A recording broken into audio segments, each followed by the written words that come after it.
Hello and welcome to Market Today. I'm Siddharth Zarabi and joining me is my colleague Shailendra Bhatnagar as we continue our coverage of election results 2024, and it's proving to be a bit of an upset situation as far as the results for the elections are concerned, reflecting in the markets, broader markets. Right now, the volatility index now up about 32% in the last several minutes. That volatility index showing more nervousness and fear, and currently all indices Shell are in the red. And before we go to Ajay Srivastav, the CEO of Dimensions Consulting, on what investors should really be doing in this kind of a market, given where markets seem to be headed, Shell, a quick take from you on what seems to be weighing on the markets, because we are seeing a sea of red everywhere.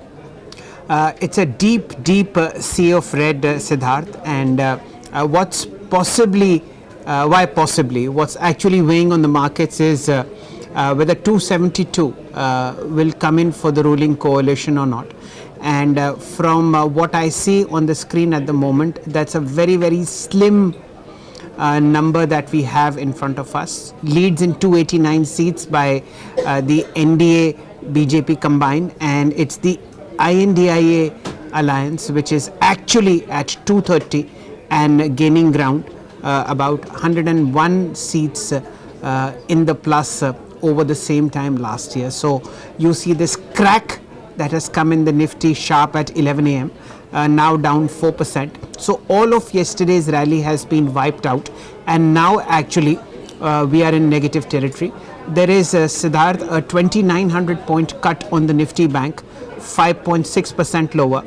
The PSU rally that we saw yesterday is now in complete negative territory. The Nifty PSU banking index is down almost 10%, Siddharth. And the volatility index, viewers, now up about 34%. So in the last 2-3 minutes, we've seen the entire market perhaps exhibit more volatility. Ajay, morning. Most market participants had thought that Tuesday would be a very different day, and as always when there are shocks and surprises, the markets react very negatively. What's your sense of where the markets are headed at this point of time? I think at this time, sort of markets are fearful of the FI selling which has to come in the second half of the day. I think that's a fear now riding the Indian market at this point of time, because they have been negative quite well and their shorts are now making money, and they have the power to force another couple of thousand points down on the Nifty. So I think what is today, right now as we talk, the domestic market is very fearful of what is going to come in the second half of the day. And if the results come out the way they're coming out, they have a reason to fear, because it seems that the BJP may not have a majority of its own in the parliament at this point of time. And I think that's a worst case scenario being coming out of the market. So to that extent, I think fear is warranted at this point of time because of the way the positions are. But on the whole, I don't think one, as a long-term investor, one should worry about it, because what does it tell this election? This election says that economy counts, inflation counts, unemployment counts, and that's what the overriding theme is, that if the lesson learned from the election is that you cannot fight away the fact that unemployment is high, income disparity is huge at this point of time in India, and rich have gone far more richer, the poor have gone worse, and inflation is hurting. And you saw today morning the milk prices have gone up, and the tariff on this, all the toll booths will go up substantially from today, which is just the first day of post the election. So I think, in a way, manner of speaking, it's a very good election verdict, because it gives a very clear verdict to say, now please look at inflation, unemployment, and these issues, right, rather than everything else, which means that I think you will have a government coming in, which is most likely the present government, focused on more consumer part of the economy than just the infrastructure and investment, which are leading to a stock market charge, and a very small proportion of Indian population getting ultra rich and ultra wealthy. I think to my mind, on an economy standpoint, it's a great news for the elections to have been this way. And I think for an investor, one should not be fearful. As markets, it gives you an opportunity. People who felt left out, you can go in again. If you felt left out and everything is over, it's not over. Everything is down 10% today and maybe another 5 to 10% tomorrow. So all in all, I think you should look at people with position, obviously lose money. All of us lose money. We are long in the market. But on a longer term, I think it's a great thing because it will help the new government focus on priorities for the common Indian. And that is good for the economy in general, not just necessary for the stockholders. Good morning to you, Ajay. And it's often said that time to be brave is when rest of the market is fearful. Do you actually think those levels have been reached? Because given the froth that we've seen in mids, small caps and large caps, to some extent only in mid caps and small caps over the last 18 months or so, has all of it exited, or is only a small percentage of it out of the system? Have valuations reverted to the mean?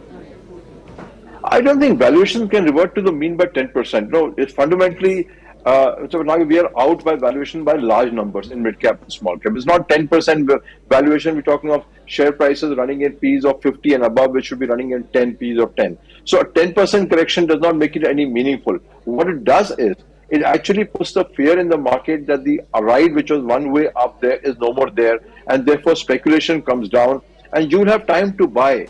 There is no hurry to say I must buy today, must buy tomorrow. You'll get enough time to buy because fundamentally the market was way ahead. It had a wrong call on the event, and that will take time to subside as people recalibrate the expectations. Not going to happen today. It's going to take 3, 4, 5 days for this to play out. A lot will not happen today. People are going to wait for the evening, see how FIs respond, then took it. So in a manner of speaking, I think if you stick to fundamental stocks, there is no reason to worry and no reason to fear to buy as the correction goes past. But if you are into speculative momentum stocks, then only God is your help. Okay, if you are into speculative momentum stocks, then only God can help, and that's a very, very important point that you make, Ajay, and this is something that we've been maintaining all through our coverage, even of the post-exit polls aftermath. We said, be cautious because this may not be a time for placing unreal bets. We look at all sectors today, everything is down. For a brief period, perhaps there was some amount of capital allocation shift into IT or FMCG.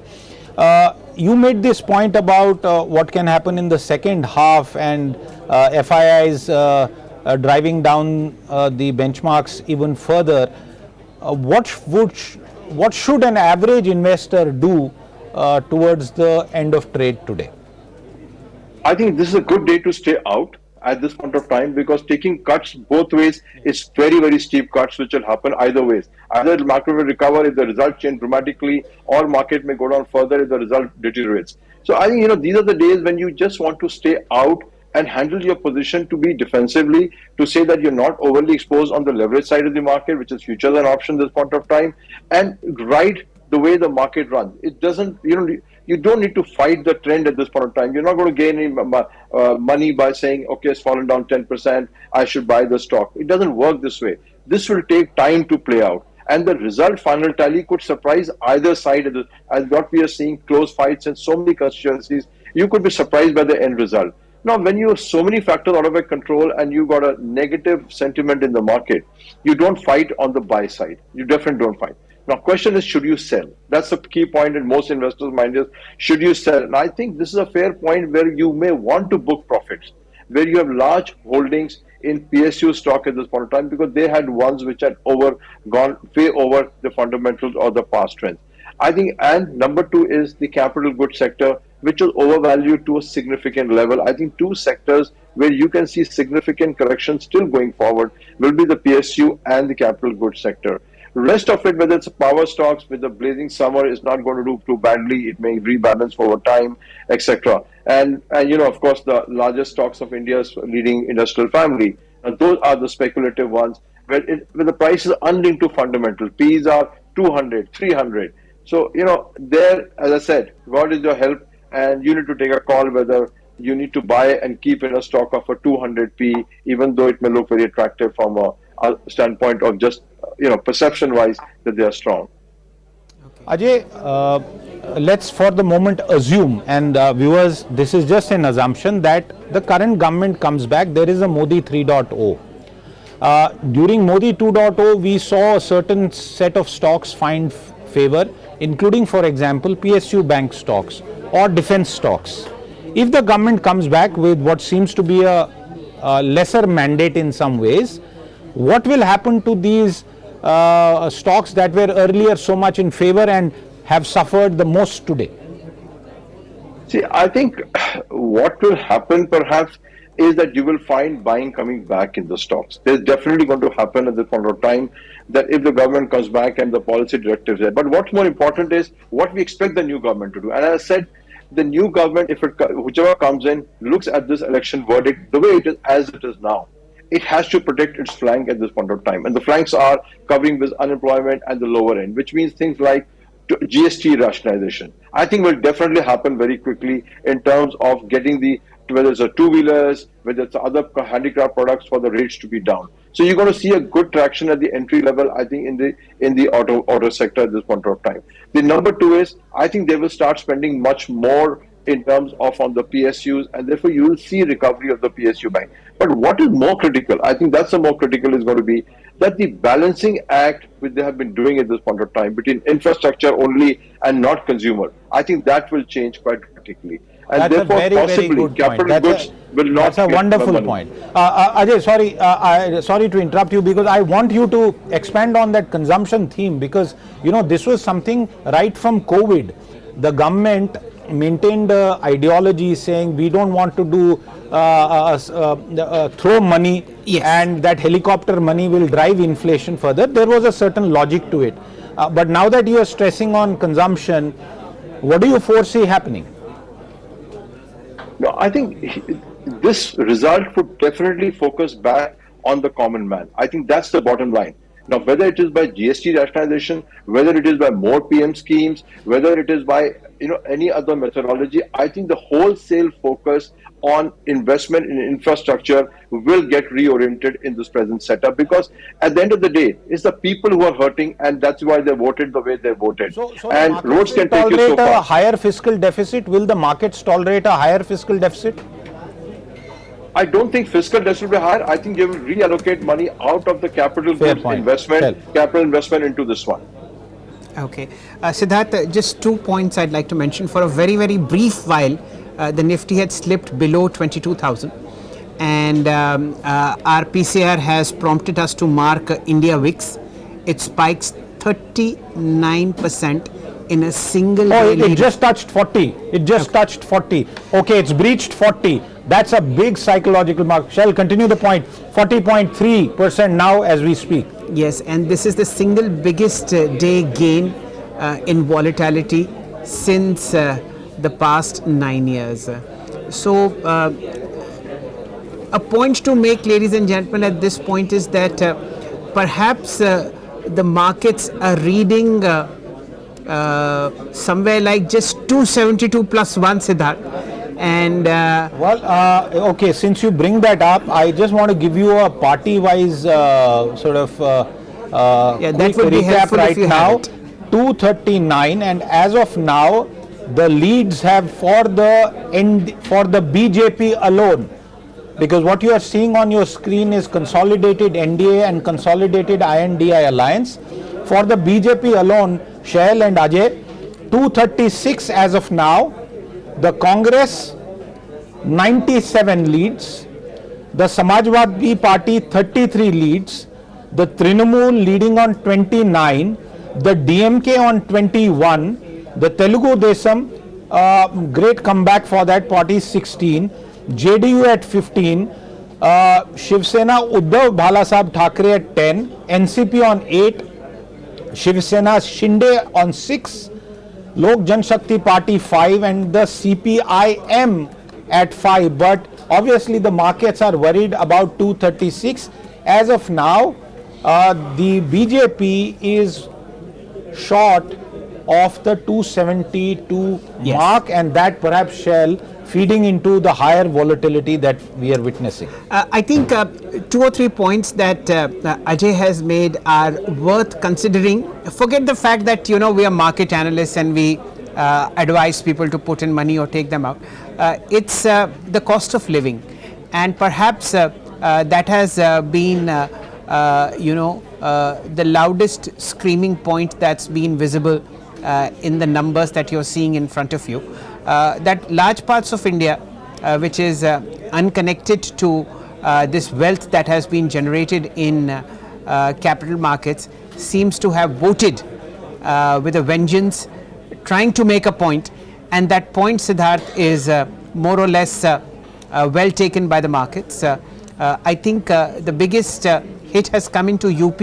You were telling me that the SP is ahead in 30 seats, is it? 33 seats. In fact, Okay. the number is 33. But Ajay, is this what is leading to more fears? Because if the BJP were to be on its own short of a majority, then the question of some pressures on the NDA alliance will also come into play, including some recently acquired allies and what they would do, because in some ways the political experts say that the ability of the INDI alliance to stitch together an alliance is far more than the BJP, and we have seen that in the past in Delhi and many years ago when it was the late Prime Minister Atal Bihari Vajpayee. So is that what is driving the fear right now, Ajay, in your view?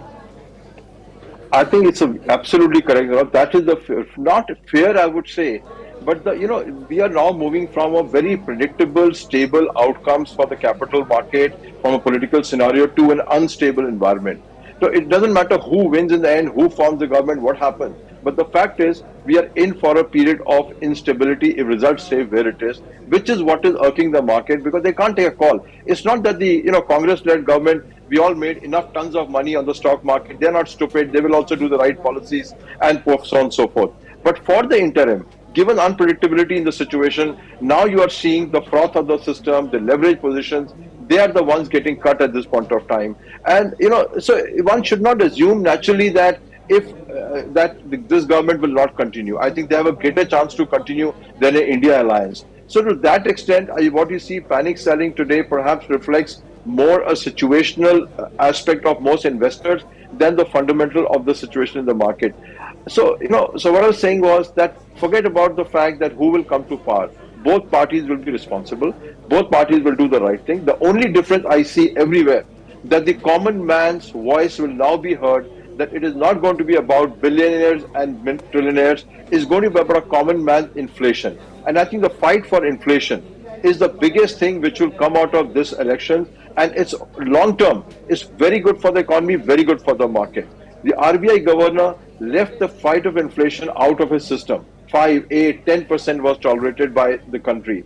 And today that is coming to haunt this government to say, if they focus on elections, inflation, they wouldn't have seen this. It's happening in UK, it's happening in US, it's happening here now. So we're not the only ones getting affected by this thing, but the fact remains that the RBI actually let the thing slip quite badly on inflation, and the common man hurt, and therefore the paradigm of investment-led thesis of growth has now put to be challenged, and those repercussions are coming in the market. So all it is rebalance your portfolio, stay out, keep cash, and let's see the market. The key question is, how do the FIs respond to this instability? Will it be large scale? 6,000 crore was bought yesterday. Will 10,000 crore be sold today in the afternoon? I think that's the fear which is coming out. Lots will come after seeing numbers at the end of the day. What happens to FI selling?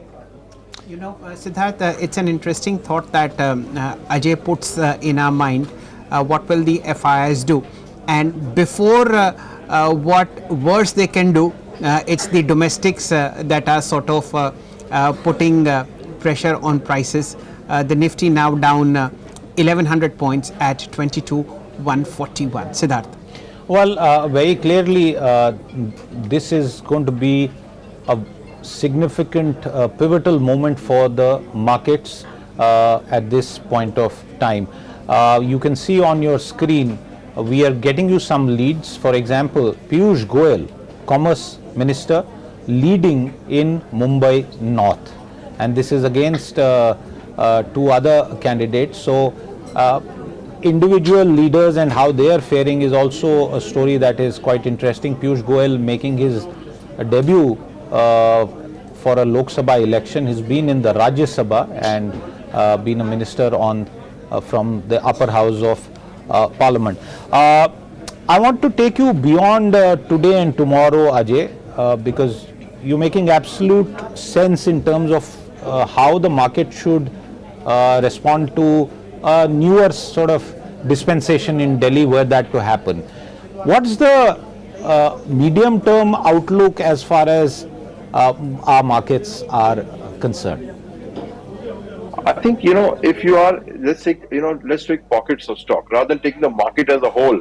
If you look at the air conditioning company stocks, I think that's fine with them because that's the way the demand is moving. I think you don't have a problem. If you look at the airline, which is unfortunately one airline listed stock, you are fine with it. I think if you look at the hotel industry, you're fine. You're almost there, may not increase too much. If you got telecom story, I think you have a good telecom story coming in, and the dispensation can only get better if the Supreme Court verdict comes. So there are pockets of the sectors in the economy which are going to do well, which are related to this thing, and decent valuations.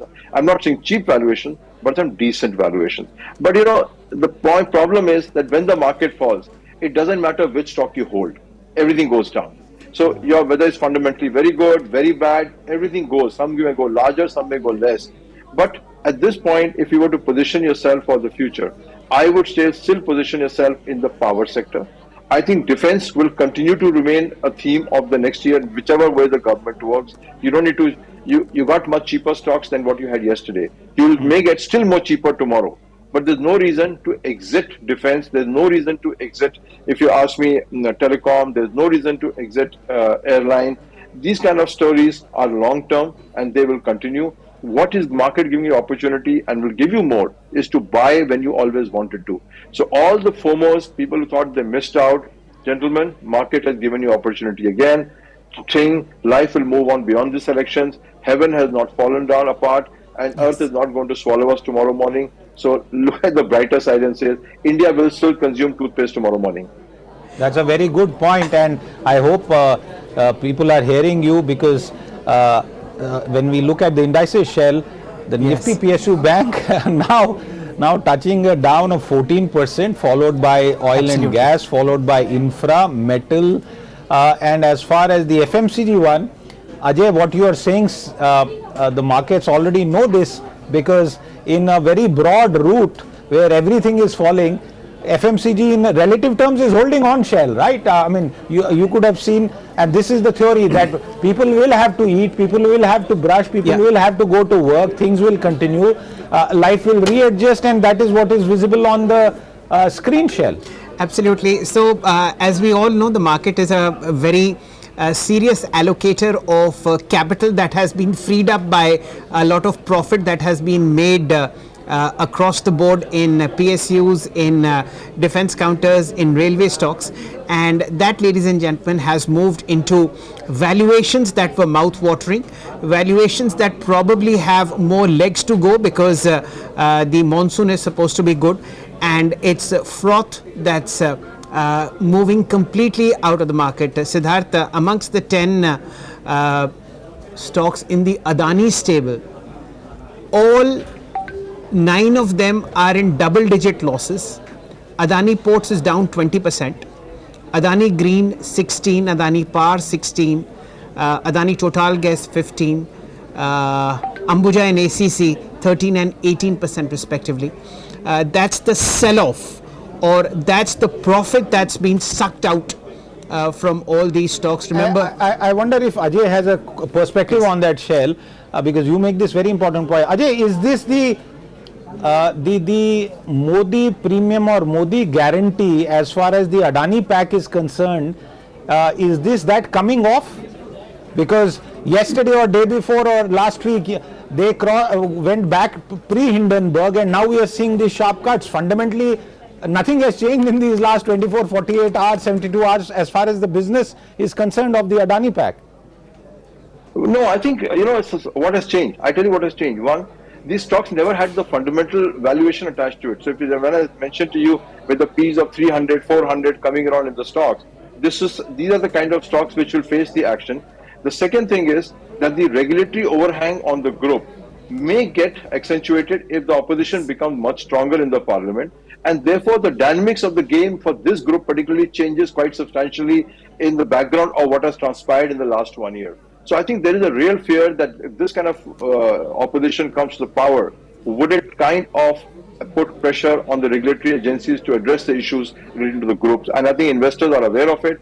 With a clear, the Prime Minister's guarantee, in a sense, meant that continuity of letting them grow.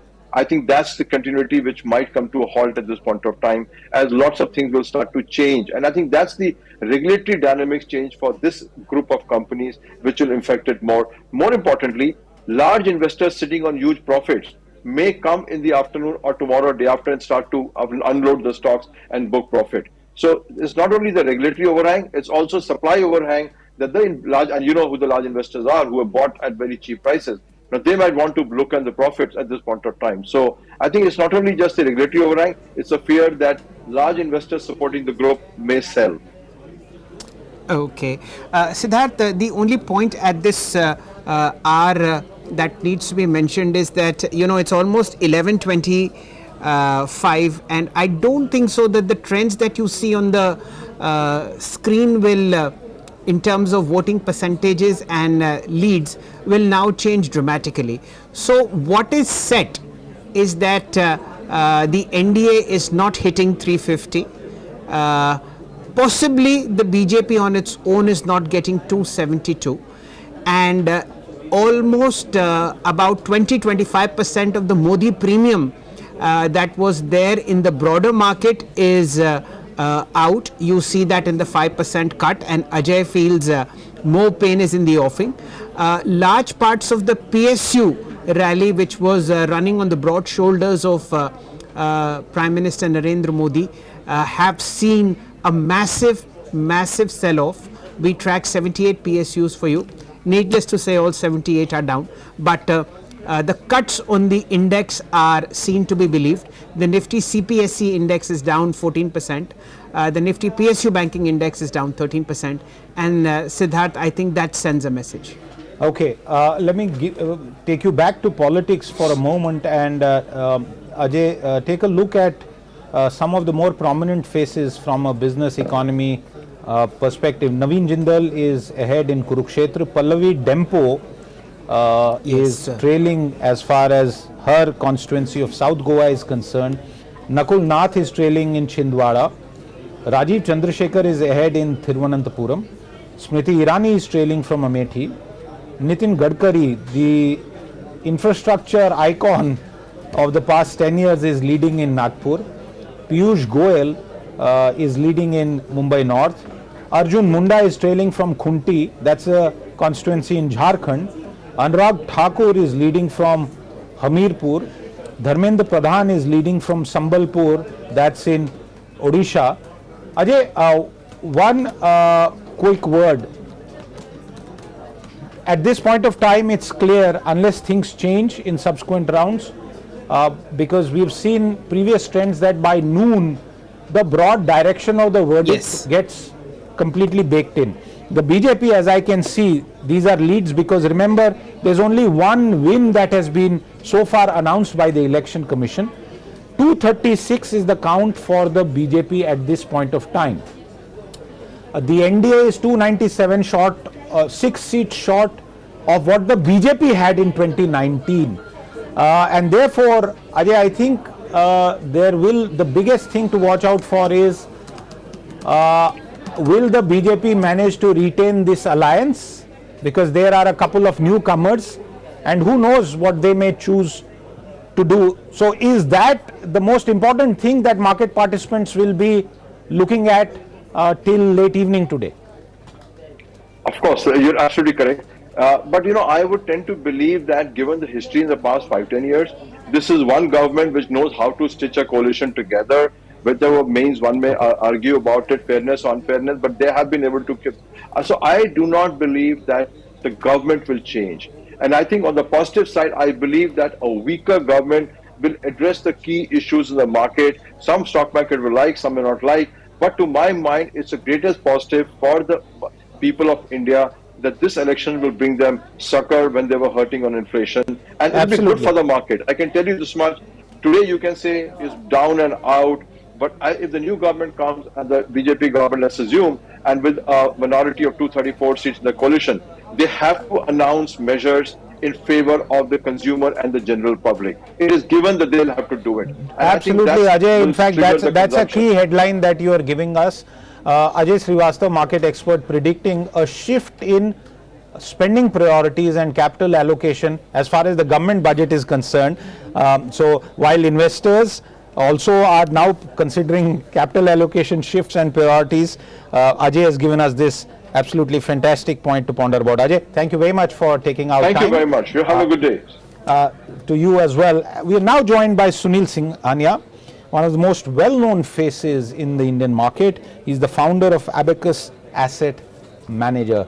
Welcome to the show. Morning. It's a Tuesday that many people, Sunil, did not expect. And Shell and I have been at it since the morning. Yesterday was one ride. Today it seems to be a roller coaster going anti-clockwise. How are you describing the moment in our markets today at this point of time, Sunil? No, I think elections always have their own ways, and they always bring surprises.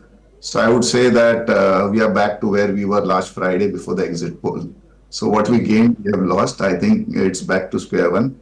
I think the good thing is that a lot of euphoria, which was sort of building in, to some extent has turned into reality. Obviously, it's still early days, but I think, we are already near 11:30. I think almost 30-35% of the votes would have been counted by now. And this trend should continue. Obviously, there are a lot of seats which are very, very close, so let's see. But I think, obviously, it's not a verdict which the market was expecting. And I think to that extent, the fall today is much more because, we built in a 3% gain yesterday. Actually, if you remove that, we are like down 1.5% from Friday's level. So it's okay, you have to take things in your stride and move ahead. Okay. Sunilji, namaste. Shall this side. For capital allocators such as Abakkus and for stock pickers such as you, how does life change? No, so today, frankly, we are very clear we are not doing anything until there is clarity. But things were getting a little tough. It was very difficult to buy value in a momentum kind of a market, particularly sectors where there was a lot of interest, which was the favorites like, the defense, railways, and so on and so forth. Life was getting difficult. Hopefully, this sort of bringing back to normalcy will open up opportunities as we move ahead. See, nothing changes as far as the economy is concerned. Obviously, there will be a little bit of pluses and minuses based on what verdict you get and, what is the ministry and so on and so forth. But I think this sort of little bit of, I would say, coming back to normalcy would open up spaces where we can again look at investing from a 3-4 years perspective. I think this economy and the growth in the economy is not going to change. We are not looking at a change in the government at this point of time. And I think to that extent, most of the policies will continue. So, let's see. I think we have gunpowder ready. If we get an opportunity and as and when we get clarity, I think we are all ready. Sunil, if Modi 2.0 saw the PSU pack come back into favor after many years, PSU banks and for genuine fundamental reasons, not just because of an overheated market, if that was the flavor of the season and you add other sectors as well, in this kind of scenario, and again I repeat for our viewers the point that Sunil is saying, we are just discussing basis current trends. No one is calling the election result. Do you think that other sectors will come into favor? Ajay Srivastav said that, and he sort of made it clear that the FMCG sector, for example, could be one which would see more focus because the newer dispensation will have to respond to the electoral verdict and take care of, for example, inflation or GST taxation, which is causing a decline in consumption. What's your theory on that count? I think it's still early days. Whenever markets has these kind of moves, obviously the near-term attitude of the investor is to move to safety. And that's why, consumer companies in this kind of consumer stocks in this kind of an environment normally outperform. And I think we're seeing that happening even today. But having said that, see, ultimately, what are we banking on when you're playing India? When you're investing in India, you are investing for infrastructure growth, manufacturing, general development of the country. And I think obviously consumption is an important part because we have 1.4 billion people. But for the whole economy to grow, I think all sectors, which are also the capital formation sectors, have to perform. As far as consumption is concerned, yes, because the interest was all in the other sectors, investors were underweight or ignoring them. And, the monsoon outlook is pretty good. I think post elections, people are expecting consumption generally to pick up. So it anyway merited some interest, but I don't think that Indian markets can move only on the basis of one or two sectors. I think we have to have a more holistic and inclusive kind of movement for the economy and the markets to decisively move ahead. I think that's a very logical point that Sunil ji makes. Sir, till about about 10 months, ever since the December state elections were won by a huge majority by the BJP, we have this momentum, hope, and narrative being built into stock prices, where things that are 5 years away are being priced into the market as of now. Because you are such a wonderful, how should I say, you have such a wonderful understanding of the markets, tell us 2 or 3 home truths that retail investors can now firmly believe into कि भाई कुछ भी हो जाए centre में, ये 3 या 4 चीज़ें ऐसी हैं जो कहीं नहीं जा रही और इसके ऊपर हम अपनी इमारत दोबारा बनाते हैं. देखिए ऐसा है ना, देखो इकोनॉमी का ग्रोथ कहीं नहीं गई.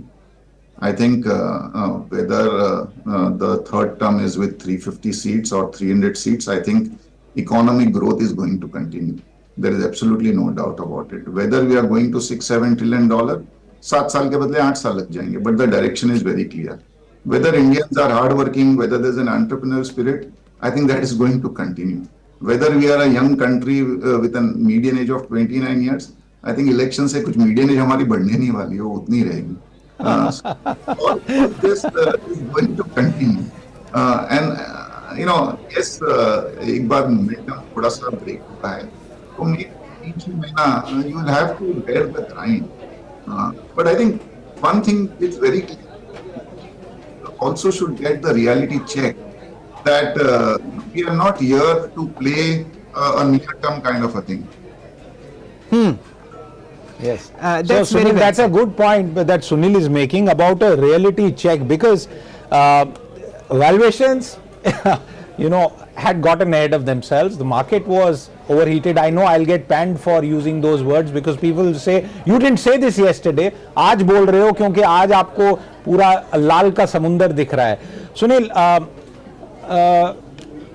how should the newer entrants in the market, and this is one of the bigger changes post COVID, who've come in, who take the riskiest of bets without even knowing that there is a risk attached to them, what should be doing in this situation? I just got a call from someone who had perhaps taken a look at defense stocks, a first timer in the markets who perhaps invested his new income into it.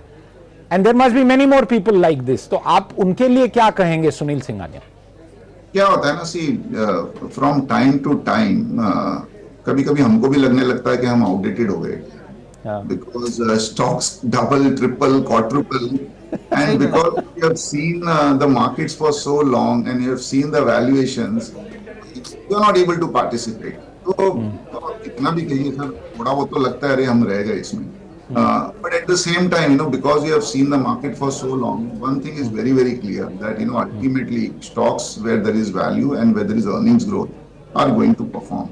As I said, those who come in believing that every day we are going to make money are going to have surprises like this come in maybe once in a year, twice in a year, or हो रहा है. Last year also we had episode, we had COVID, we had Russia, Ukraine, the markets fell 3, 4, 5% over a period of time. I think today also the markets have corrected. We're still in the midst of the session. We have still not ended the session. Yes. But as I said, all said and done, we are more or less back to where we were last Friday. तो Yes. इतना की बात ही नहीं ना आपने year to date 1 साल 2 साल 3 साल में जो पैसा बनाया है, ठीक है, कल जो बन रहा था वो आज एक बार के लिए चले गया है. I think you have patience. Only thing is, don't invest based on hearsay, based on rumors. Don't invest to become a millionaire overnight. I think focus on creating returns over a period of time, but consistent, thought out, fundamental backed returns. You will never be disappointed in this country. There is still a long way to go. As I said, this $3.5 trillion economy is definitely going to $7 trillion. 7 साल के बदले 8 साल लग जाएगा, but definitely it is going to go to that. And over a period of time, we have seen, irrespective of what is the majority and which government comes in, the basic tenets of the Indian economy continues. Obviously, if there's a third term, there is continuity. The markets will love that. And even now, we are getting disappointed because of the huge expectation with the exit polls created. Otherwise, I don't think before the exit polls, everyone was expecting 300, 325 seats. It is only because the expectations were raised by the exit polls that today's numbers are coming as a shock. Fair point there. Shell, go in. No, Siddharth, why don't you make a point? I have something else in mind. No, continue. Okay, the point, Siddharth, I was just trying to make is that, it's very well taken that only yesterday's losses plus 1.5% have been taken back by the market. Yesterday's gains and 1.5% more on the Nifty. Sunilji, there is this fear in the market that once noon sets in, one Western Europe opens in, our friends in the US wake up, they just might press heavy sales on counters which foreign institutional investors are deeply embedded into. Do you believe in that theory? I frankly have no idea. What I can tell you is that these conjectures keep on changing every half an hour. They keep on changing every half an hour. We have seen worse days in 2004 in terms of market going down, recovering. Every elections you have something or the other. Yes, the last elections, the results were more or less in line, and that's why we did not have these kind of swings. But these are events which are always 0 and 1. But at the same time, as I said, it's not that anything is dramatic. We are still looking at continuity as far as the growth is. As I said, we are still looking at generally the economy going. Some sectors which the markets were very, very, gung-ho on post the exit polls, they went up yesterday and the same stocks have come down today. Rest of the market, if you see, they're exactly at the same level as was the case in Friday. So I think let us not get into conjecture that if this happens, then they will be selling this. If this happens, they will be buying this. I think everyone is looking at investing in India, and this is not going to change it. Maybe it might get deferred by 1 or 2 months, but the trend is going to continue. I think investors will come in, both domestic as well as global investors. And at this point of time, yes, it is not as per what the exit polls presented, but it is exactly what the market was believing till end of last week. Sunil, while you are making a very valid point about conjectures, I completely buy that, and we are trying to keep this conversation as sort of low-key as possible. But tell me, in terms of the fact that this government had various plans that would be very positive for railway stocks in the medium term, a bullet train also, and I remember a report by Bernstein which gave different scenarios in which a clear-cut 350 plus kind of mandate, if I remember correctly the number that they gave, they said the bullet train project would take up speed, and in an alternative scenario it would not. So using that as an example, do you think a lesser mandate government will see certain sectors get lesser preference? One is bullet train is expected to move in speed. So that is what I think the work is already on. If you actually see, the people are now demanding better stuff, better infrastructure and everything. Vande Bharat, irrespective of which government comes in, has to pick up speed because the people are demanding it. More airports, people are demanding it. So it's not an option, irrespective of which government comes and with which majority. These are all become now the necessities. These are not luxuries. And I think to that extent, it's a very different India which we are seeing. It's not that even in this election, the results which are coming, there is no trend. It's not that the rural is voting for one party or the urban is voting for another party. It's a mixed trend. So I think it is issues not related to development. In fact, development everyone wants. And therefore, our view is that this will continue. Yes, if you have a very, very strong government, they can push through things a little bit faster. तो ठीक है, जो जैसे मैंने कहा, जो 5 साल में होना था वो 6 साल में होगा, but it's not going to change the direction. Well, you're right. The exit polls provided one direction, but the extent of what their projections had been are mostly not accurate at this point of time. But like you make the point directionally for the markets, that's a very significant point, and hopefully your measured and cautious words, Sunil, will provide some sense of direction to all those who are invested in the market. Sunil Singhania, thank you very much for your time with us today as we try and decode the impact on the markets. Shell, as we discuss this, a quick look at the indices. FMCG is back in the green by the second decimal point, frankly. And even as we speak, I'm not sure if that will continue. But let's take a look at the stocks that are consistently up. HUL right up there, Britannia, Cipla, Sun, Nestle, and let's try and bring them up. I'll request my producers to try and play that up. Starting with HUL, the biggest gainer at this point of time, up 4.3%. Britannia at 1.4%. Cipla, so it's consumption, it is medicine, it is all manner of probiotic dahi, it is paints. घर को तो paint करते रहना पड़ेगा.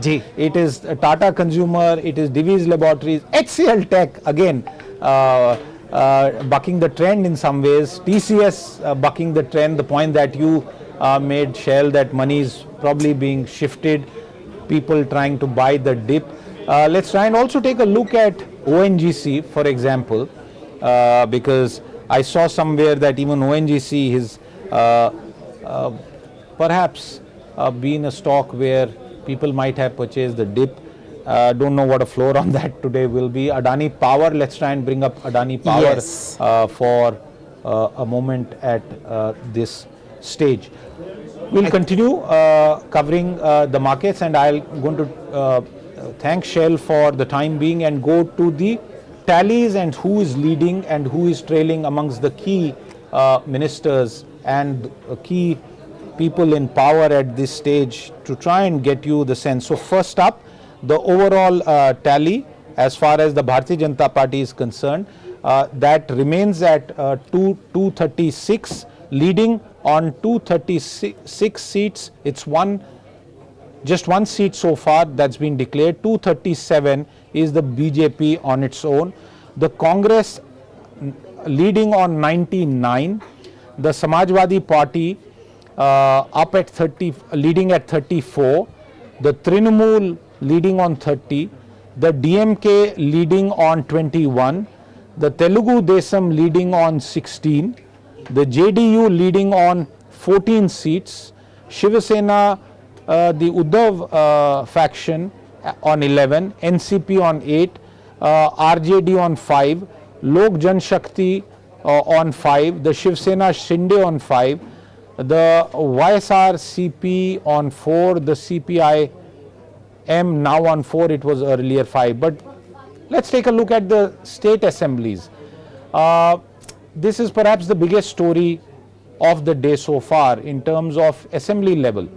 And Odisha and Andhra Pradesh, take a look at what's flashing on the right side. That is the assembly election count that you are seeing. Andhra, the TDP up to 98 seats, leading in 98 to a count of 121. So it's a clear indicator that the YSR CP seems to be on its way out. The BJP also gaining 6 seats, and the TDP and BJP are an alliance. So there is a clear indicator so far that there's a shift in power as far as Andhra is concerned. And remember some months ago what happened in Telangana, where the BRS, the party that was responsible for the formation of the state, was thrown out of power. Odisha, again, the BJD, and people used to talk about the fact that the BJD, which has been in power for years and years and decades together in the state of Odisha, there's been a shift there also. The polls suggesting a very clear shift where it seems the BJD could be on its way out, although the Congress also now at 13 gaining 9 in the state of Odisha. So two assembly elections pointing towards major upsets. It had been picked up by the exit polls, and viewers, if you are wondering what happened to the exit polls for the center, the Lok Sabha, versus what's happening now as is visible in the states of Andhra Pradesh, Odisha, it's very clear that perhaps the anti-incumbency which we saw play a role in a switch in Telangana, and remember combined Andhra Pradesh, both states speak a common language, Telugu, very entrepreneurial, very industry oriented, very industrious region of the country, and Odisha, where who after the current Chief Minister Mr. Patnaik and the Bahari factor, IAS officer who almost seemed to be projected as the inheritor, all those factors playing out.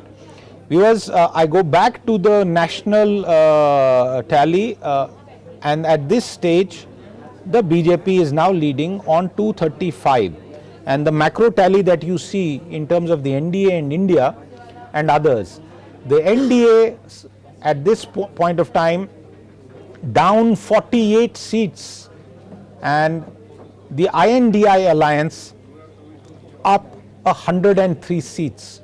So what we have seen over the past couple of hours and more is that as far as the IND alliance with the Congress at its core, and the Congress on its own also leading in 99, so that would be well over double, a triple digit number for the Congress will perhaps add a lot of fire to Rahul Gandhi, who's been pretty aggressive in the campaign, and others. So we are seeing a significant shift away here, but the big story is that the NDA on its own at this point of time not touching 300, and nowhere in the past 2-3 hours has the NDA managed to be at 300, and within that the BJP at 235. So it's up in the air in some ways, and the markets seem to be reflecting and concerned about that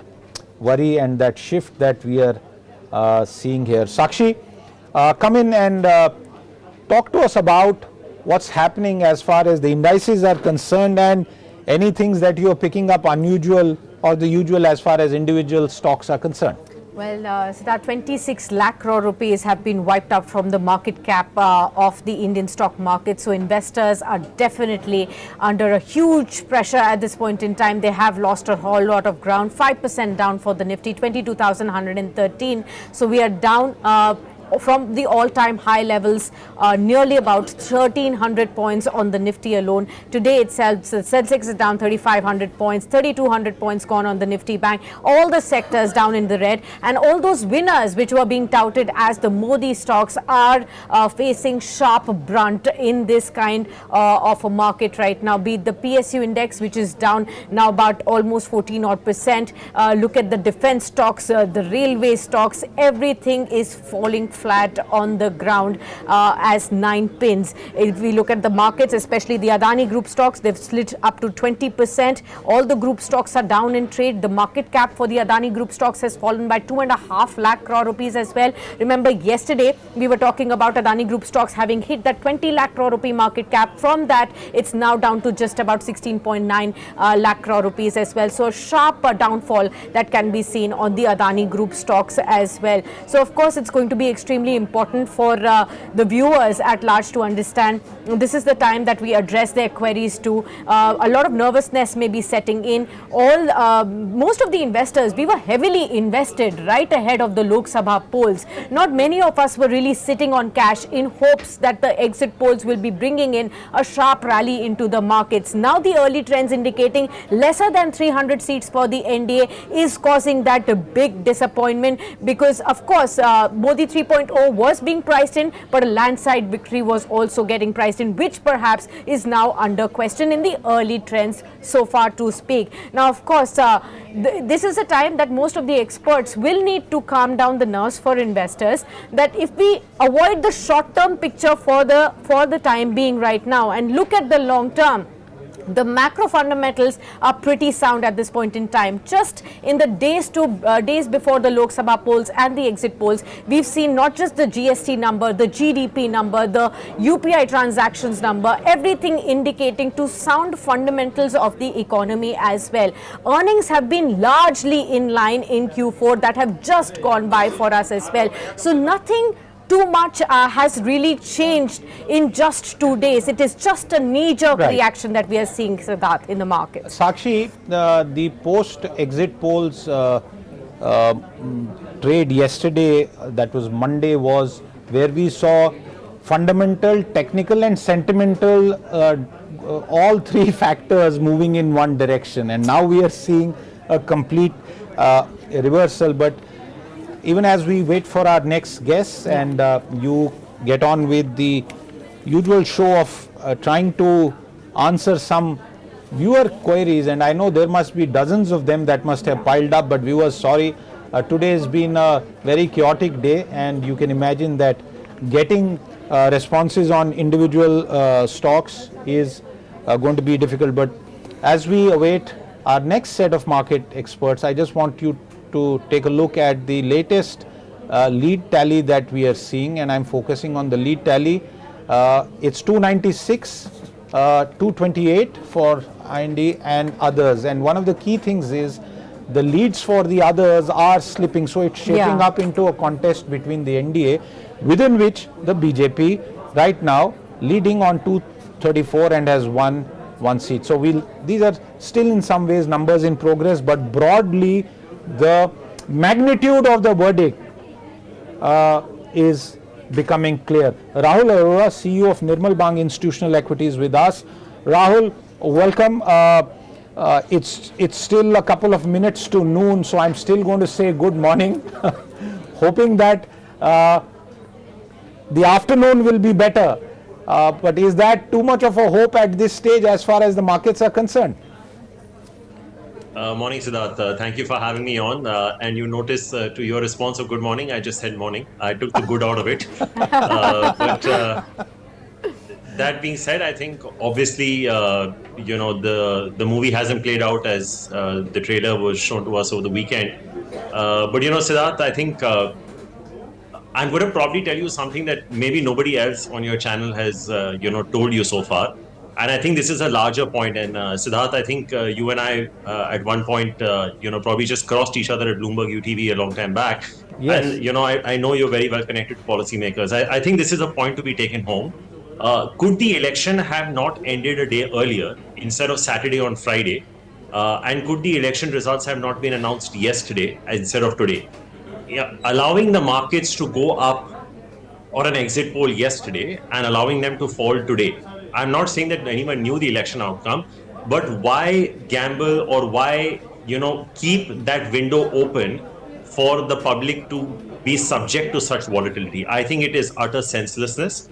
This could have been better managed so that you did not have to, go through this exuberance. Because I'll tell you, Siddharth, even though my business is institutions and I only deal with large institutional investors, there were so many people who called me yesterday between my family and friends saying, यार कल तो इतना बढ़ गया, कल भी इतना ही बढ़ेगा क्या? And I'm like, I don't know, but the mindset had become so exuberant after yesterday that today nobody is able to come to task. So wrap their head around the fact that this has actually happened. Now, as you were introducing me, I was looking at the Election Commission website, and they have put out their 543 tally, and it shows the BJP at 235. Now, even if you assume that the allies get 50-60, you're talking about the NDA being in a very slim majority.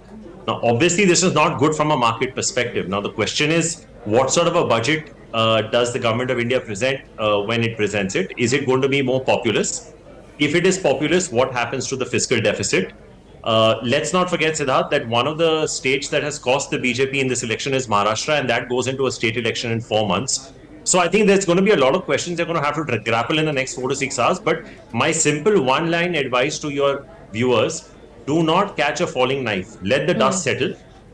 थोड़ा बढ़ेगा, आके खरीद लेंगे. आज खरीद के hero बनने की कोई जरूरत नहीं है. Let it settle. Nobody is going anywhere. We are here. The market is here. You are here. We can buy it a day or two later after the dust settles. There's no need to catch a falling knife. I'm going to request our producers to immediately snap that very, very important comment from you, Rahul, and put it on all the social media platforms where we have a very significant lead. At least that's one lead that we can talk about very confidently. And with the thumb, Rahul Arora says, don't try and catch a falling knife, because this is very, very sensible advice at this point of time, especially to those investors who might be trying to buy the dip. Rahul, you touched upon several points, and before I hand it to Sakshi, I just want to respond to the first point that you made in terms of the results day, exit polls day, the election final day. You know, Chief Election Commissioner Rajiv Kumar, who used to be the banking secretary earlier, said that one of his key learnings of the commission had been that this election should have ended 1 month earlier. So the election commission, and they say that because of the extensive exercise for providing security across this country, after all, we have almost 970 million eligible voters, and that cost them, and there was a mistake very clearly in their words that happened as far as timing. On the second part, I can pretty much guarantee that none of the people in the commission would have even thought of this important point that you made, Rahul. And as a former journalist, as one of the best known analysts now, you hit it right on the head that perhaps in a India where millions of first timers have come to the stock market, and the stock market is no longer a bastion just for some elite people, it's now spread across. The market culture has spread across, and all the participants are also Indians. They are also part of this country, and just as people pay so much attention to caste and combinations, market investors are also in some ways, in inverted commas, a caste of their own. One more quick point, Rahul, and since you sort of were bang on as a former journalist, you have the ability to capture the headline straight away. The focus will now shift on how the policy agenda and policy expectations will be reset, and the occasion for that will now be the budget. Remember, the government has been consistently pumping up the 100-day agenda, the 125-day agenda, but this alliance, if these are to be the numbers, like you said, is not only going to have a slim majority. Remember, a significant part of the BJP plus the alliance contribution to this NDA, Rahul, is perhaps going to be of two recent allies. And I wonder, and we will get political experts to answer that question later on, I wonder whether those allies will be as sticky as some of the older allies have been with the BJP. And over the past 10 years, Rahul, the BJP's record of retaining allies, just as companies are under have to retain talent, the BJP's record of retaining allies and keeping them happy hasn't been the very best. So, Rahul, you are absolutely spot on. These are some of the key concerns that the market has to address. But Sakshi, let's get Rahul in on specific market metrics. Absolutely, Siddharth. And you know, Rahul pointed out something very important, which you've also reiterated. That brings me to one question up front for Rahul. We've actually seen, newer demat accounts, fresh entry of these investors over the last 3 years. This probably is the first instance that these first timers are seeing such a sharp fall in the market, something that they have no experience about. Will this lead to an outflow of the retail money, something which has held on the Indian markets up to the brim so far? See, Sakshi, I think one thing is for clear. Most of the selling that has happened today is going to be from the domestics, right? I think they were the net positives. There were a lot of short positions in the market going into this event. A third of them got covered up yesterday, but I think 2/3 of them were still left naked open. And I think that's probably got added on to today. So I think those are two aspects. I think you've raised a very pertinent point. The generation of investors between the ages of say 18 to 25 that have come into the Indian equity markets, say post demonetization or even post COVID, have not seen something like this. How will they adapt to it? How will they absorb it? That remains to be seen. I think it's almost like, introducing a new iPhone every year and saying, okay, let's test the market on how far, the acceptability is in the youth.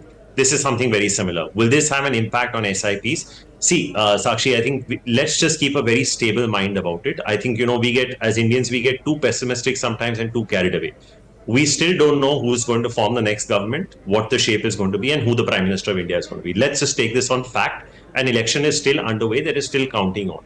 That process will find its due course by the end of the day. And I think that will determine the future course of action.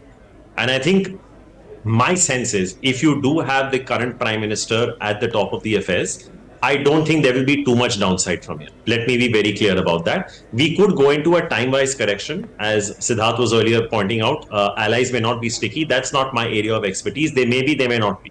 But if by some metric, if the current Prime Minister is able to continue, I think the budget may tilt towards populism. And the reason I say that is I think it would have come as a huge shock to the Bharatiya Janata Party to not even reach the halfway mark in Uttar Pradesh. And we've seen the kind of openings that have happened in January and the kind of fanfare around that. Despite that, you were not able to reach the halfway mark. So there is something happening in the rural economy that you and I sitting in Lower Parel in Bombay are not able to gather. So I think to that extent, we need to understand that Bharat is thinking a little differently from India right now. And to that extent, I think it could be a slightly more populist kind of a budget. My only, thought process, Sakshi, is that it does not lead to a substantial slippage in the fiscal deficit. Now, just allow me 30 seconds more. I think what the government of India, regardless of the shape or form that it takes, what does it have going for itself? There is a lot of things going right for India right now. First, your GDP growth is 7.5-8%. Second, your inflation is under control. Third, you are standing on the doorstep of a rate cut. Fourth, the IMD and the SkyMet has predicted a normal monsoon. Fifth, and most importantly, crude is under 80. Your currency is stable. I think this is a remarkable number of things that are going right for the Indian economy right now, regardless of who was to take the reins from here. So I think let's be optimistic. Whatever happens, the market is going to rise from here. It will double over a period of time. Let's not time it, but keep the faith. I think whichever way, shape or form the government takes, it's going to move in the right direction. And I think we need to endorse the fact that India has a lot of things that are going right for it as of today, which a lot of countries in the world don't have, including the United States, which goes into elections in 6 months, mind you. Their GDP growth rate is also slowing down. So if I am a foreign investor, I'm like, bhai, agar India 7.5-8% growth kar raha hai, main wahan paisa kyun nahi lagaun? I need a compelling reason why not to be in India. As the former Prime Minister of India, Atal Bihari Vajpayee, said in one of his most famous speeches in Parliament, पार्टियां आएंगी, पार्टियां जाएंगी, सत्य आएंगे, सत्य जाएंगी. ये देश रहना चाहिए, देश का लोकतंत्र रहना चाहिए, देश के देशवासी रहना चाहिए. Very important point there, and since you spoke about foreign investors and India's growth, I want to ask you in the more near term today, in the afternoon, what do you expect FIIs to do? Because we've seen the kind of bets they have placed and we saw what happened yesterday. Are they going to sort of sell it off and bring the index under further pressure before close? Siddharth, they've got India so wrong that I almost empathize with them. I think, the way the Indian market has gone, I mean, why would you sell a market where you're seeing domestics invest? I mean, it's quite something, right? Like, it's like today, if I see Infosys or TCS or HDFC Bank or Hindustan Lever doing a buyback, and the company buying back its shares, but I'm selling the shares. It's like, ye kahan ka logic? So I don't understand what their thought process is. Now even the rating agencies are upgrading us. They've had a hostile view towards us. Even they are upgrading us, and these guys still don't want to come. मत आओ यार. 7,500 से 25,000 हम अपने दम पे ले गए थे. यहाँ से भी आगे ले जाएंगे. आपको बेचना है, बेचिए. बेच के कहाँ जाएंगे आप? which other emerging market is giving you the kind of demographics that we are, and the points I was raising with Sakshi a little earlier in terms of our macros. Who is giving you all of this? I think it's very, very few countries in the world that can compare to us, and let them sell if they have to. Yeah. I think we are at 60 lakh crores of the mutual fund industry. Almost 50% of that is equity. We'll absorb it. Let them come, let them sell. We'll absorb it. Investors, including MF investors, retain the faith in the changed circumstances? And while you answer that, the VIX again all over the place. I just saw it go back into the mid 30s. Now it's close to 42. So the market remains volatile. But will domestics retain the faith, including the younger lot, Rahul? I think so, Siddharth, because I think if you look at fixed deposits, right, it's not a great place to invest. Gold, I don't know. Real estate, I don't know. So when you look at a compounding story over a period of time, equities just tend to outperform. And I think historically, if you take an average, long-term period averages, I think you'll see that equities outperform. I mean, I started my career in the early 2000s. We've seen many changes of government in India and the US, and look at where both the markets are sitting today. Sectors change, enterprises change, the operating environment of companies change. But countries that are investing in the right things, look, nobody is going to reverse policy. Government is about continuity, right? And you have to continue. Now, can you say that India will go back to a cash economy and not be digital if the government changes? Obviously, that's not going to happen. Can you say that solar and hydrogen and all of that is not going to happen? I mean, you've embarked on that journey. Investments are made. Capital has been deployed. So, continuity is going to happen. So I don't think it's going to be that much of a problem. Yes, it can test patience for the short term, and it should, because I think money making, Siddharth, had become too easy in this market. Let's face it, as Sakshi was also pointing earlier, that nobody has seen a correction like this in the last few years. And it had just become too easy to make money. So it's good to have these days just to remind people that, no matter how healthy the body is, you can fall sick from time to time. So absorb it, take your medication, move on. 21,500. That is what I saw on the Nifty right now, Rahul. And what we've seen is that 5,300 points of a cut on the Sensex, 71,120. The kind of fall that we are seeing is, perhaps I've not seen it in recent memory, 4,600 points gone on the Nifty Bank as well. It is indeed a sharp fall, 18% down on the Nifty PSE index, viewers. That's the kind of fall that you are seeing. Looking at these levels in hindsight, you're already talking about, Rahul, that come what may, let this result settle down. In future, we will see the Nifty double from these levels. Are these attractive valuations for you? 17% down on certain indices, or is this going to go down even further? Excesses are still supposed to get out of this market.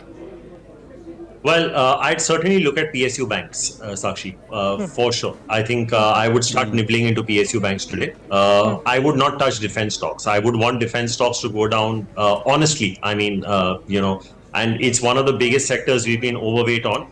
But when I look at valuations, I'd be comfortable if they fall another 20-30%. In fact, I'd be very happy if they do, because, it gives people an opportunity to enter, people who have missed out, because valuations had become obnoxiously expensive in that sector.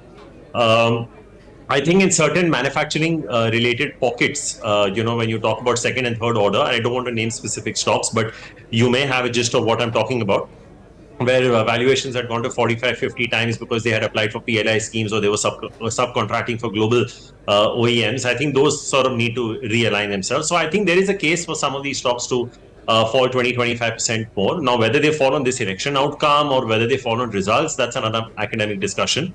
But I'd be more comfortable specifically on defense stocks falling a little bit more. And not just defense. I think most public sector enterprises, ex-PSU banks, let me put it that way. That would be the one sort of the way I would describe it. Public sector enterprises, ex-public sector banks could potentially be more attractive, 20-25% lower from here.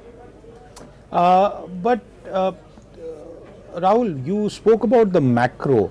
Now, in terms of the macro, we saw a post-COVID strategy of the government which said, no, let's go for capital expenditure, let's build up assets, let's not throw money away because that will impact inflation.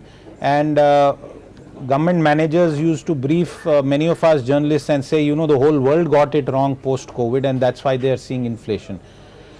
You think that theory and that practice will now come under test, because if it is a NDA-led government, July will be now a pivotal moment both for the market narrative and for the broader political economy narrative. No, I don't think inflation is going to go out of hand, basis any populist, measures, to be very honest. Siddharth. I think even if you are trying to put money in the hands of people, it's going to be a very restricted amount. And I think this government in the past has shown a resolve not to make, India a very dependent economy. If anything, they've cut down on, urea subsidies, fertilizer subsidies, so many things. I mean, the way they've gone about their entire business on oil and gas, with the way they've looked at CNG and PNG and LNG prices. So I don't see a major detour from that. Maybe on a case-to-case basis when you have state elections around the corner, because now what happens, Siddharth, is with this mandate, states become more powerful. Let's be very clear about that, right? So earlier it was the center that was dominating the states. Now it's going to be a virtually 50-50 kind of, equation. So you may have, a little bit of tweaking on a case-to-case basis, but India's inflation, Siddharth, has always been a supply side issue. It's either been because water has not been enough from the skies, or because we've not had enough water in the reservoirs from below the ground. So I think if you're able to, have the crop harvested and enough supplies come into the mandis, I think you should be able to, control inflation, because it's generally fruits and vegetables that goes out of whack. Very rarely will you find India in a situation like the United States, where housing is, giving you inflationary concerns, or, you have demands for luxury goods that are giving you inflationary concerns. I don't think that's by and large an issue. So I think to a large extent, Siddharth, that's played itself out. If you look at the commentary of the consumer companies after the Q4 results, whether it's Lever, Tata Consumer, ITC, Godrej, so many of them, Dabur, have come out and said that green shoots are visible in the rural economy. So, maybe things are turning around. So I wouldn't be too worried about inflation. I think, we're well on track for an interest rate cut maybe around Diwali this year. And if we're lucky, we probably get 50 basis points in this fiscal year. One quick point, Rahul, since you spoke about recent Q4 results, given the overall sense that you have got from the recent quarterly performance, what do you expect as far as earnings growth is concerned in the current quarter and maybe one more? I think the best of the earnings growth is behind us, Siddharth. I think the top line has to drive it. To a large extent, margin expansion is, taken care of. I think companies have expanded their margins very well from the lows of COVID. Like I said, crude is around 80, but it's been stable there. So I think it's going to be top line that drives it. The one disconcerting part, Siddharth, was that at our brokerage, and I think if you speak to most, larger broking houses, some of our senior, competitors in the market also, they'll probably tell you the same thing, that on aggregate, the downgrades were more than the upgrades. So to that extent, I think if top line growth revives in a material way, earnings growth would be okay, but I think it would be prudent to work with something like a 12-13 to max 15% kind of earnings growth over the next 2 years in terms of compounded. I think there will be companies that will probably grow at 8-10%, they will be at 20, but at an aggregate level, let's say 13 to 15% would be a number I would work. Okay. Rahul, another important factor that we've not discussed, the mid and the small caps. I wanted to come to that. You did say that excluding the PSU banking space, the runaway sectors you will avoid. The mid and the small caps have always been talked about, especially from the SEBI chairperson's point of view, that a lot of froth had built up in this space. With the kind of correction that we are seeing right now, do you see some of the excesses of the froth is now out of the system? How would you really look at the mid and the small caps from a long-term view now? Sakshi, I think the best way to invest in mid and small caps is to invest in mid and small cap funds. I think, I really don't think we should be investing on dips and, whatever else, this often spoken about, and I'm sure you hear it in your friends and family circle, yaar koi multi-bagger idea. I think this conversation, this discourse needs to stop. And I'll tell you why, Sakshi. If you do not invest in a stock that is liquid, on days like these, you're not going to find an exit. कोई buyer सामने खड़ा नहीं होने वाला. You are going to be stuck with it. You are in quicksand. आप जितना लात मारोगे आप उसमें उतना और घुसोगे. Best is to stay with liquid names where I know I can liquidate my position, which is basically I'm telling investors to stick with the top 250, 300 names in the Indian market, maybe top 200, 250 also, because when the time is right, at that time you don't question. You always question yourself when things are going wrong. And at that time, it's better to be sitting with a fund manager who has been through these cycles and knows what it takes to go through this cycle. You mentioned SEBI. You would know that recently SEBI mandated all mutual funds to take a liquidation exercise underway to find out how long it would take them to liquidate their mid and small cap portfolios. Were an event of the nature of today were to transpire. And those guys came back and said it would take anywhere between 15 to 30 days. Now, just imagine an individual investor who's stuck with a odd textile or packaging or I don't know sugar or whatever stock, fertilizer stock that hardly trades. It's become 2-3x. Maybe a 100 rupee stock became 300. But if that 300 came down to 30 and he's still stuck with it, his money is gone. Now that was all notional value. So stick with liquid names if you are to invest directly. But I would say otherwise stick with the mid and small cap fund managers. Most of the funds today have mid and small cap funds. They are our clients. And most of these, I can tell you, Sakshi, have anywhere between 15 to 30 years of experience of having tracked these cycles. So I think I'd be far more comfortable investing that route than going in directly, especially if I was doing the illiquid. Right. Well, that's an important point, Rahul, and a different sort of way to add to your answer is that our producers have just informed us that the current loss of around 36 lakh crore to investors today, because yesterday was a gain of 12, is 30% more than the GDP of Pakistan. But I'm not discussing Pakistan and politics with you, but just to put some of those numbers in perspective, because a lot of people look at this. The Adani pack, Rahul, it's a roller coaster. Since Hindenburg, it's been a roller coaster of emotions, it's been a roller coaster of numbers, and in the past couple of days, it's again been a roller coaster, including today. Adani Ports, for example, down 20%. What would you tell those who are watching us, given the interest that this stock has even beyond buyers? There are people on the sidelines who just want to watch and discuss what's happening to the Adani pack. What would you tell them? So, Siddharth, the only two names that we officially track from the entire Adani group are ACC and Ambuja. Cement is a sector we are very bullish on. I think, K.K. Mistry used to say that the average age of an Indian buying a house is around 35 years old for the first time. And the Prime Minister often says that 65% of India's population is under the age of 35. So just imagine how much of India has not bought their first home yet. Then you look at what's happening in terms of ports, infrastructure, and so on and so forth. So we are very bullish on the cement sector. I think eventually ACC Ambuja will converge into one entity and the cash flows will reflect such. So I think any dips into ACC Ambuja can be looked into buying. The others we don't track, Siddharth, but since you specifically spoke about, mentioned ports, I'll just make a passing statement. The assets are real, the cash flows are real. You can go there and see what's happening. And I think from an institutional investor standpoint, barring ACC Ambuja, I think this would be the most well-held Adani stock in the entire portfolio. So I think on dips, you could probably go in and look at buying this name as well. Beyond that, I don't have a comment on the group or the other names because we don't research them.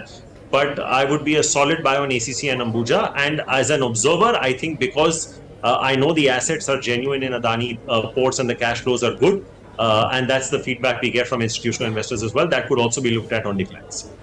On a side note, Sakshi, before you get back, just one quick point for our viewers and Rahul. Up north, Kashmir, big setback for Omar Abdullah and Mehbooba Mufti. Engineer Rashid is leading from Baramulla by almost 46,000 votes. And Mia Altaf is leading in Rajouri, Anantnag by 160,000 votes. And at this stage of the leads and the way counting happens, it's pretty difficult for a lead of this extent to be reversed. And there are some shock surprises that we are also looking at in terms of numbers from other parts of the country, including Amethi for Smriti Irani. But Sakshi, let's get back to the markets with Rahul. Absolutely. Now, Rahul, initially you gave this very important clarification for all our viewers watching in that this is not the time to be heroes. Let things settle and buy when things settle down. Probably markets a little higher, you may not buy it at the bottom, but still you will be buying better off. What about those investors who may be wanting to selling away and going away? Because this is the time which is very, very nervous for a lot of investors. Many of the people would want to just step out and say that probably markets are not for me. This kind of a sharp fall is not good for my mental health. How would you really talk to those investors through our platform today? if you haven't sold already, don't sell now. As simple as that. Just like I said, don't catch a falling knife. Similarly, don't just follow her. I think ऐसा हो सकता है कि आपका stock जो आपके पास पड़ा हो, like for example, अगर आपके पास SBI हुआ and SBI is down 15-20% today. Let's say in somebody's wisdom tomorrow, they decide, okay, SBI has reached good value and let's go in and buy. You would have made a bad decision selling. So the time to sell was yesterday, not today. The time to sell is when prices go higher. The time to buy is when prices go lower. You don't sell when things go lower, and you don't buy when things go high. That's as simplistically as I can put it. Wait, eventually you will make money. Yes, sometimes stocks can go into multi-year consolidations as well. I understand that it can be frustrating, but if you have that kind of a long-term horizon, wait it out. You will make money on good quality stocks eventually. A one-day market move does not change the fortunes of a good company nor its destiny. And Rahul, this stays according to you one day or a few days, a few weeks kind of market move? I'm sorry, Siddharth, I didn't catch that. Could you repeat your question, please? Rahul, I was saying that, when do you see this reversing? Oh, that's a very tough call, Siddharth. I think I'll have to don Krishna's hat to figure out what's going to happen next in the Mahabharata. But no, it's almost impossible. It's almost, just wait it out. See, let it turn, Siddharth, because when it turns, it's not going to turn by 100, 200 points on the Nifty. It'll turn. We'll know it's bottomed out.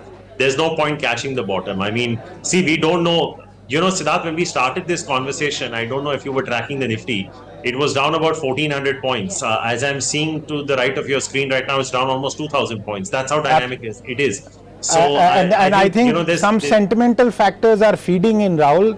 Just to interrupt you, because you mentioned the Mahabharata, let me take us to the Ramayana. The BJP's Ram card, Arun Govil, is now trailing from Meerut. He was leading earlier. One of the Gandhis, but who doesn't fight on the Congress ticket, Menika, is trailing from Sultanpur. Amritpal Singh, a radical, is by some reports well ahead in the lead when it comes to Khadur Sahib in Punjab with a big margin. So, Rahul, sentiment there, the VIX up almost 48%. And Sakshi, perhaps a quick closing comment from Rahul before we thank him for his time with us today. 40 lakh crore rupees now wiped out from the Indian markets. As far as the BSE listed stocks are concerned, 8.2% downtick. Rahul, do you see a 10% downtick?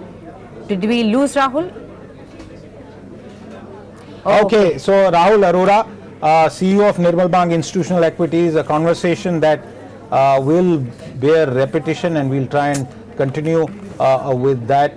But Sakshi, you have lots of calls and people wanting to seek advice. I don't know if anyone's going to be giving advice on individual stocks at this point of time. It's very, very difficult, Siddharth, to give individual calls at this point in time when stocks are falling like 9 pins, 20-25% downtick on many of the stocks. Circuit after circuits are being broken.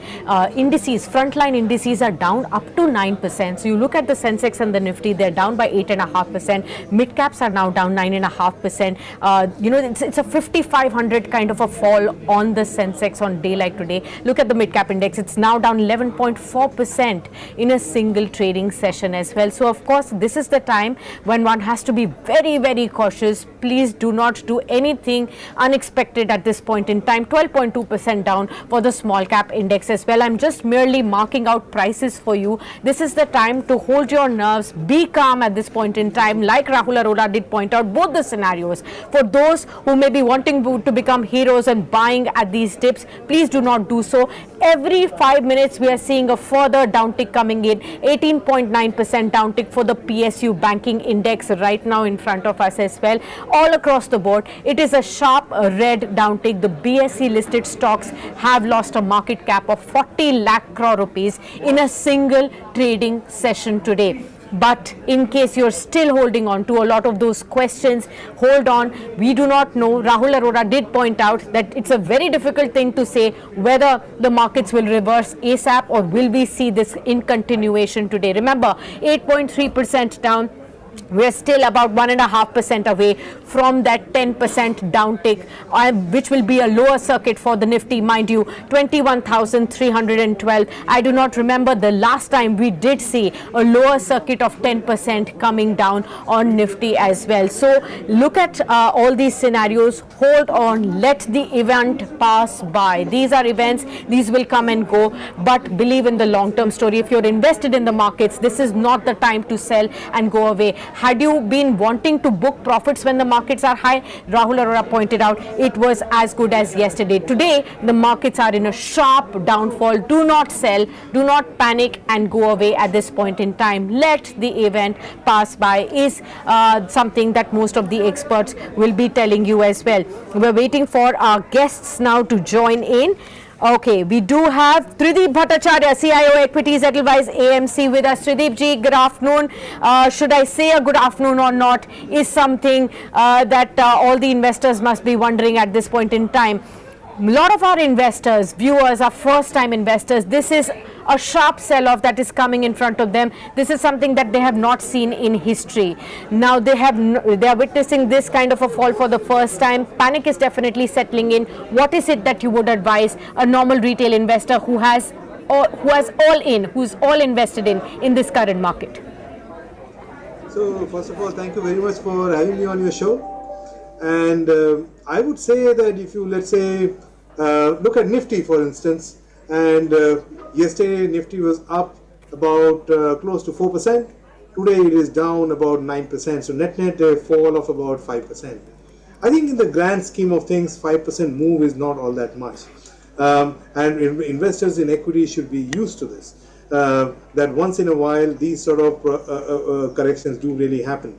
I think the question really, the moot point really here is that the verdict that we seem to be headed towards getting is materially different from what the exit polls predicted, which is what the surprise was.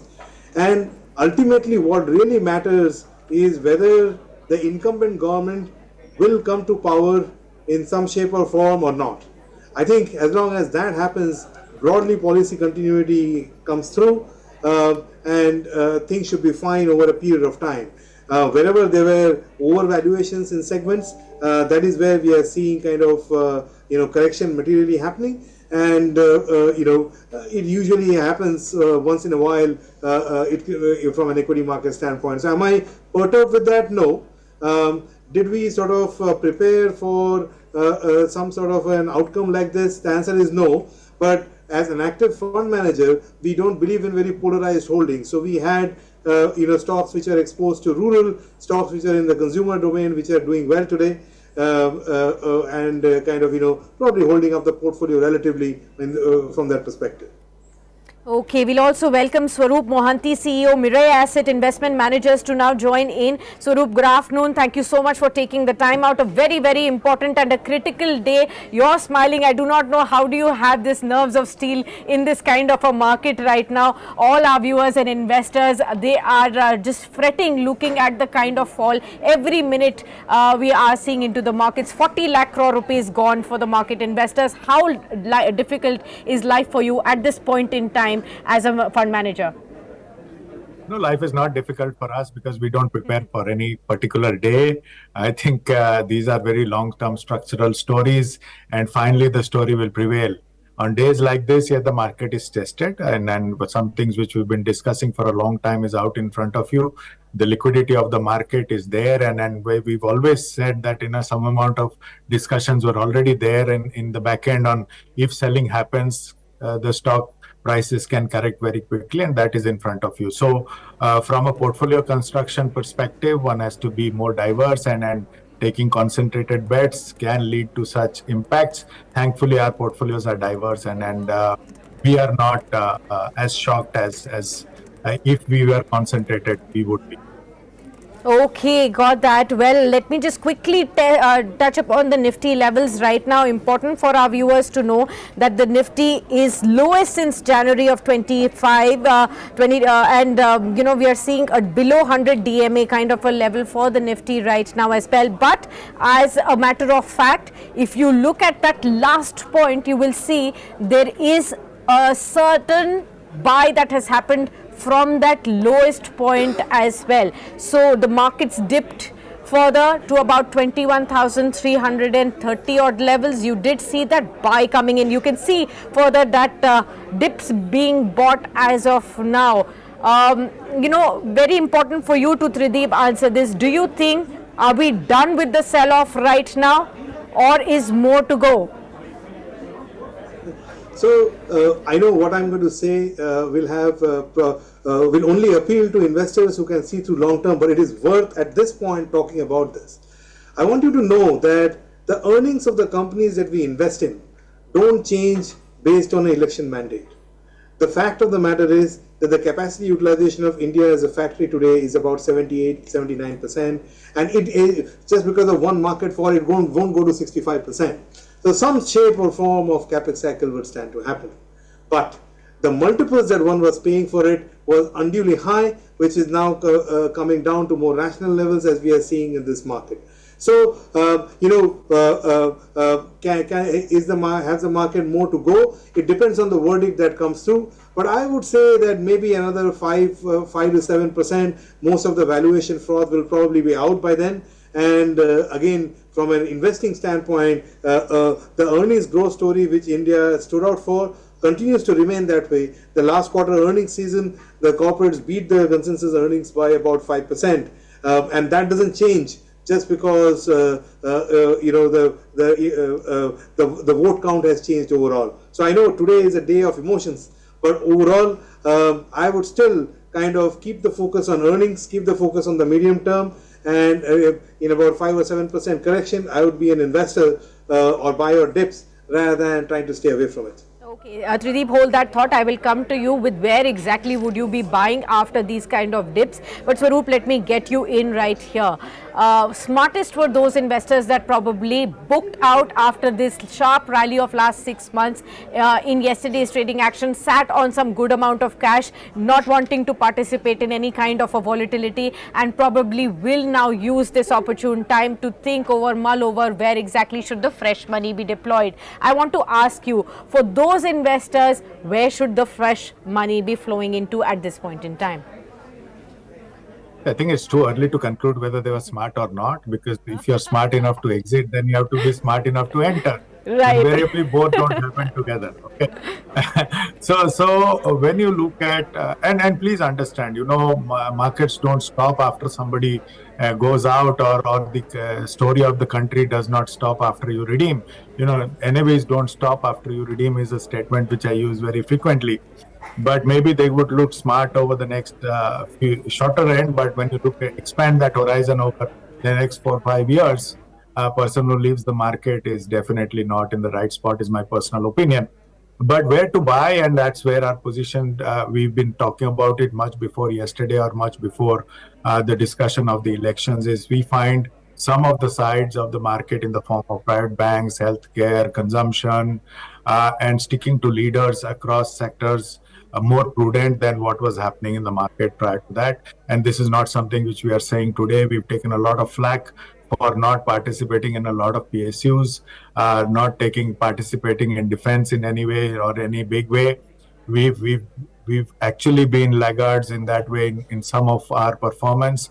And clearly, we found a lot of overvaluation in some of them. So we've tried to stay out of that. Now, let's see if we are right. Time will tell. But we've been more diversified than taking concentrated bets in some of the run-ups that had happened in the market. So that stand continues. Our stand does not change, is what I'm trying to say. We continue focus on being more broad-based than what the market was. And we feel in the next 2-3 years that will start playing out. Okay, got that. So Trideep, now coming to you on the same question then. Look at that sharp, buying that's clearly happened on the pharma index. Now the index is down just about 2.9%. And you see some of the reflection coming in across the board. Let's again see which are the sectors that are actually seeing that dip being bought into. And let's pull that all up on the screens as well. Let's look at an IT and FMCG as well, banking space. Let's see how much of that buying is really really coming in and from where? When we look at the kind of gainers, let me just look at if the screen was only showing about 2-3 gainers a few hours ago, but right now again it's just 3: Hindustan Unilever, Britannia, Nestle. FMCG is perhaps where it is being seen some kind of buying action right now. But Pradeep, what will you be putting in your fresh money into now? Will it be the underperformers of the past, the FMCG, pharma, like I pointed out, the defensives, maybe the banks and the IT space as well? Or do you think for those who have had who were facing this FOMO of PSUs, runaway space, which they have not found an entry into, is this a good enough time to take an entry there? Yeah, so I would say a mix of both. On the anti-consensus side, on areas where there has not been momentum, I think 2 places where we have added money in our funds over the last 2 or 3 months have been in FMCG, in anticipation of a rural recovery in some shape or form. And I think if the mandate comes slightly mixed, you could see some more measures being thrown at them.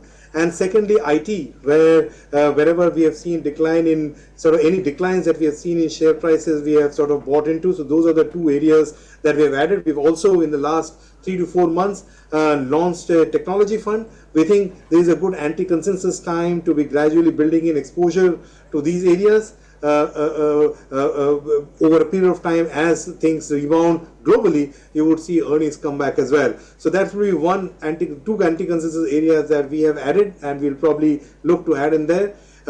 In PSUs and in some of the so-called high-profile areas like railways, like maybe power, where we actually didn't participate in the run that we have that has happened over the last 6-9 months. We would look for prices which were interesting to kind of maybe take an exposure to, but I must admit those prices have not yet come. So have got an eye out on both sides, more close to adding to FMCG and IT, and waiting for the right prices in areas like power, railways, to kind of take to switch into, but not yet. That's how I would summarize.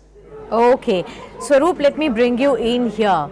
Now, as a fund manager, how would you really advise fresh investors now coming to you with a fresh pot of money, saying, okay, past is past, we've seen the exuberance, we've seen the froth also taken out in the markets, let's start afresh, with the mindset that the government will be now setting the agenda for the next 5 years, will be working on several things. Of course, we are still underway, the tally still shows about early trends of 295 on the NDA, and which is under 300 seats, but we will get a clearer picture in just about 2 hours from now. But I think the most important agenda will be like, how will the government be steering the economy, which other sectors will be focused now.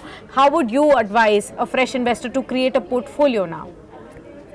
Yeah, I think what will happen, and I think some amount of that we are already seeing, is normalization of the markets, and that was overdue, if you ask us. And this is something which we've been discussing for the last 6-8 months.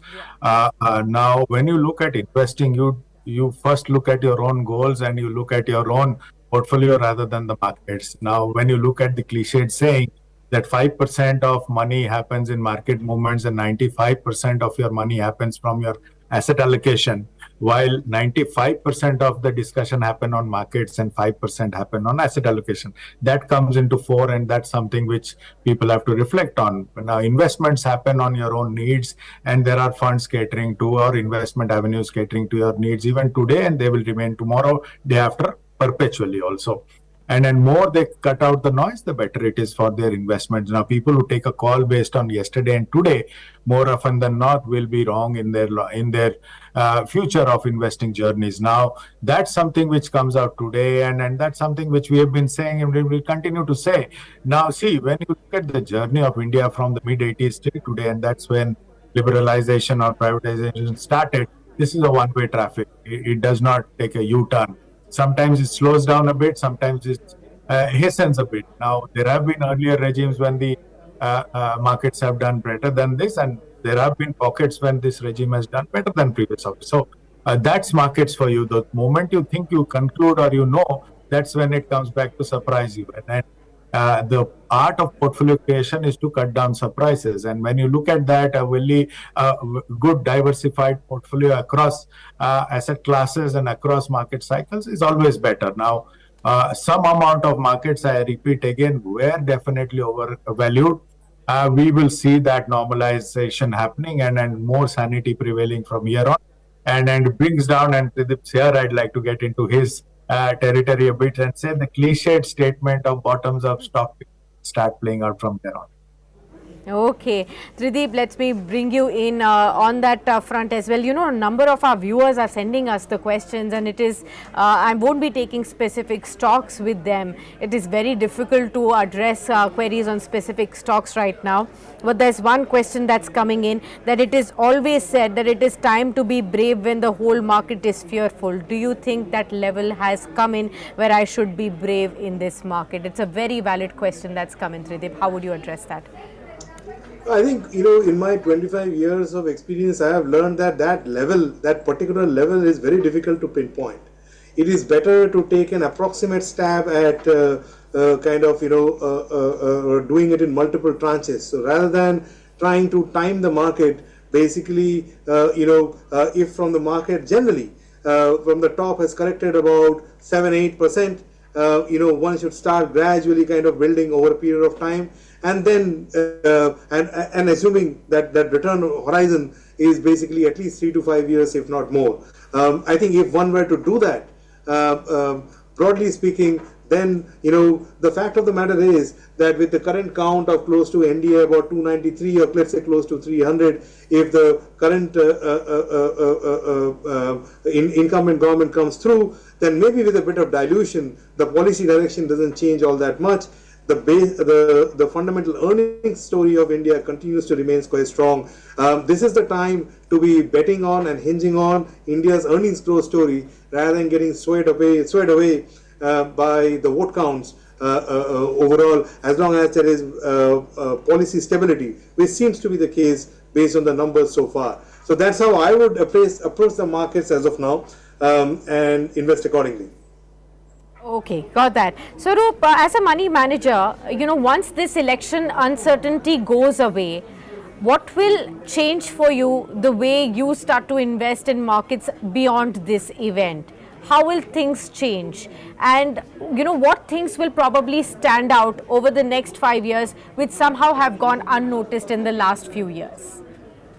No, actually, as a fund manager, nothing changes for us. We don't take cognizance of events. We are a fully invested fund perpetually. Okay, so we remain invested irrespective of events. We don't take cash calls. That's something which we do as a practice. Now, when you look at forming a portfolio remains very simple. The formation of portfolios remain on the basic premise that you look at buying good businesses at good prices. Some of the prices from here on have become better than yesterday. So some of our stocks, which we are carrying very high conviction on, we get a chance to buy them at cheaper prices, and that's what makes the portfolio construction even stronger. And that's something which we will continue. Thankfully, from our portfolio construction perspective, some of these stocks which got corrected were not very heavy in our portfolio. So we remain isolated because of the diversified nature of the way we approach fund management at Mirae Asset, and that's something which probably will start playing out when we were being asked, and I ran a small poll yesterday asking which were the best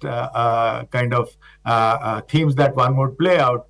Consumption is something which didn't come about yesterday, and today morning, if you see my tweet, I had clearly mentioned that watch out for consumption in the coming years. And that's something which will play out. I think private banks is something which we've been calling out on the valuations of private bank. Healthcare, you just discussed buying in healthcare. I think somebody did discuss buying in healthcare already. So these are great companies which are available at good prices. So I think for people like us, I think some of the prices have become even more attractive. Okay, so Tridip, let me bring you in. Banks, consumption, healthcare, are these going to be the focus areas for you as well as an equity manager? What will you really look at? How will you look at these particular spaces? A barbell approach. So on one side, the anti-consensus names, where I pointed to FMCG, IT as two of such, and then on the other side, in the prime areas where whether it is capital goods or for that matter, financials. Overall, if the stocks correct to a level where we are interested, where we start to get interested, that is where we would kind of look to deploy additional cash from that perspective. I think, as you rightly said, that what happens after elections. I think all this rigmarole of vote count will probably end by end of today. Once we get to that, the focus will be firm and truly onto corporate earnings. And that is where from a bottom line earnings growth standpoint, the areas that we pointed out are the areas that will stand to grow. One area that we are looking at particularly interesting is financials, because over the next 12 to 18 months, the chances of a rate cut are higher than a rate increase. I'm not saying the near term, but over time. And if that were to happen, then NBFCs as a subset of financials could have a good time over that time frame. So over that time frame within financials, NBFCs could be a good area to look at, particularly the AAA rated ones. Okay, important point right there. Let me pick this up with Swaroop as well. On the rate cut front as well, the big expectations that could be the next big trigger after budget probably, that the markets could be really tracking in. What does that do, for you as an asset manager as well? And how would you then be looking at deploying money with respect to that, prospect changing? I think personally I was wrong last time when I said that, rate cuts were around the corner and the fragility of the US data did come out to the fore, but we do believe towards the end of the year that will happen. But having said that, I think the markets are factoring that already. So the portfolios are already invested. I don't think that becomes that big. Yes, it will be a trigger for stability in the market or the reversal of the older regime. But I think my personal opinion is the data points there are still not that good, and we'll have to watch that a bit before I start commenting on rate cuts. Last time I made that, I was dramatically wrong. Thankfully, Mr. Jaju, who heads our debt, was right, and thankfully my sales team listened to him. And not me, but what was the learning last time was the fragility of the data is still there. The geopolitics nature of the world cannot be sort of discounted, and hence we'll have to watch that space. But the inclusion of India into the bond index will be a bigger sort of trigger than anything, and we have to prepare for that.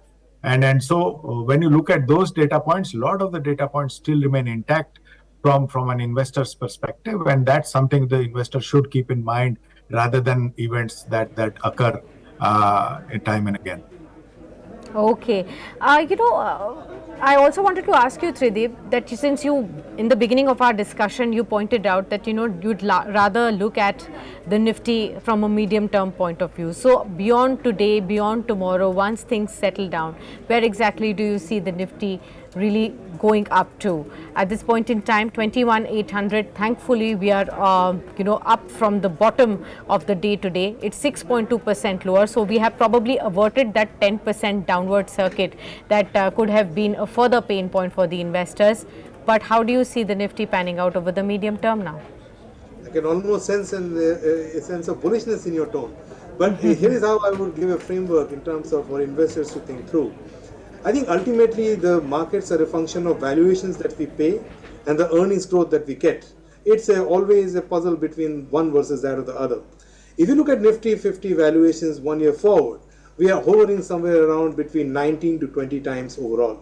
So as long as a bunch of companies that we invest in, the growth rate that we get eventually, not just the estimate, but what we get is more than that, by and large the price that we pay justifies for that.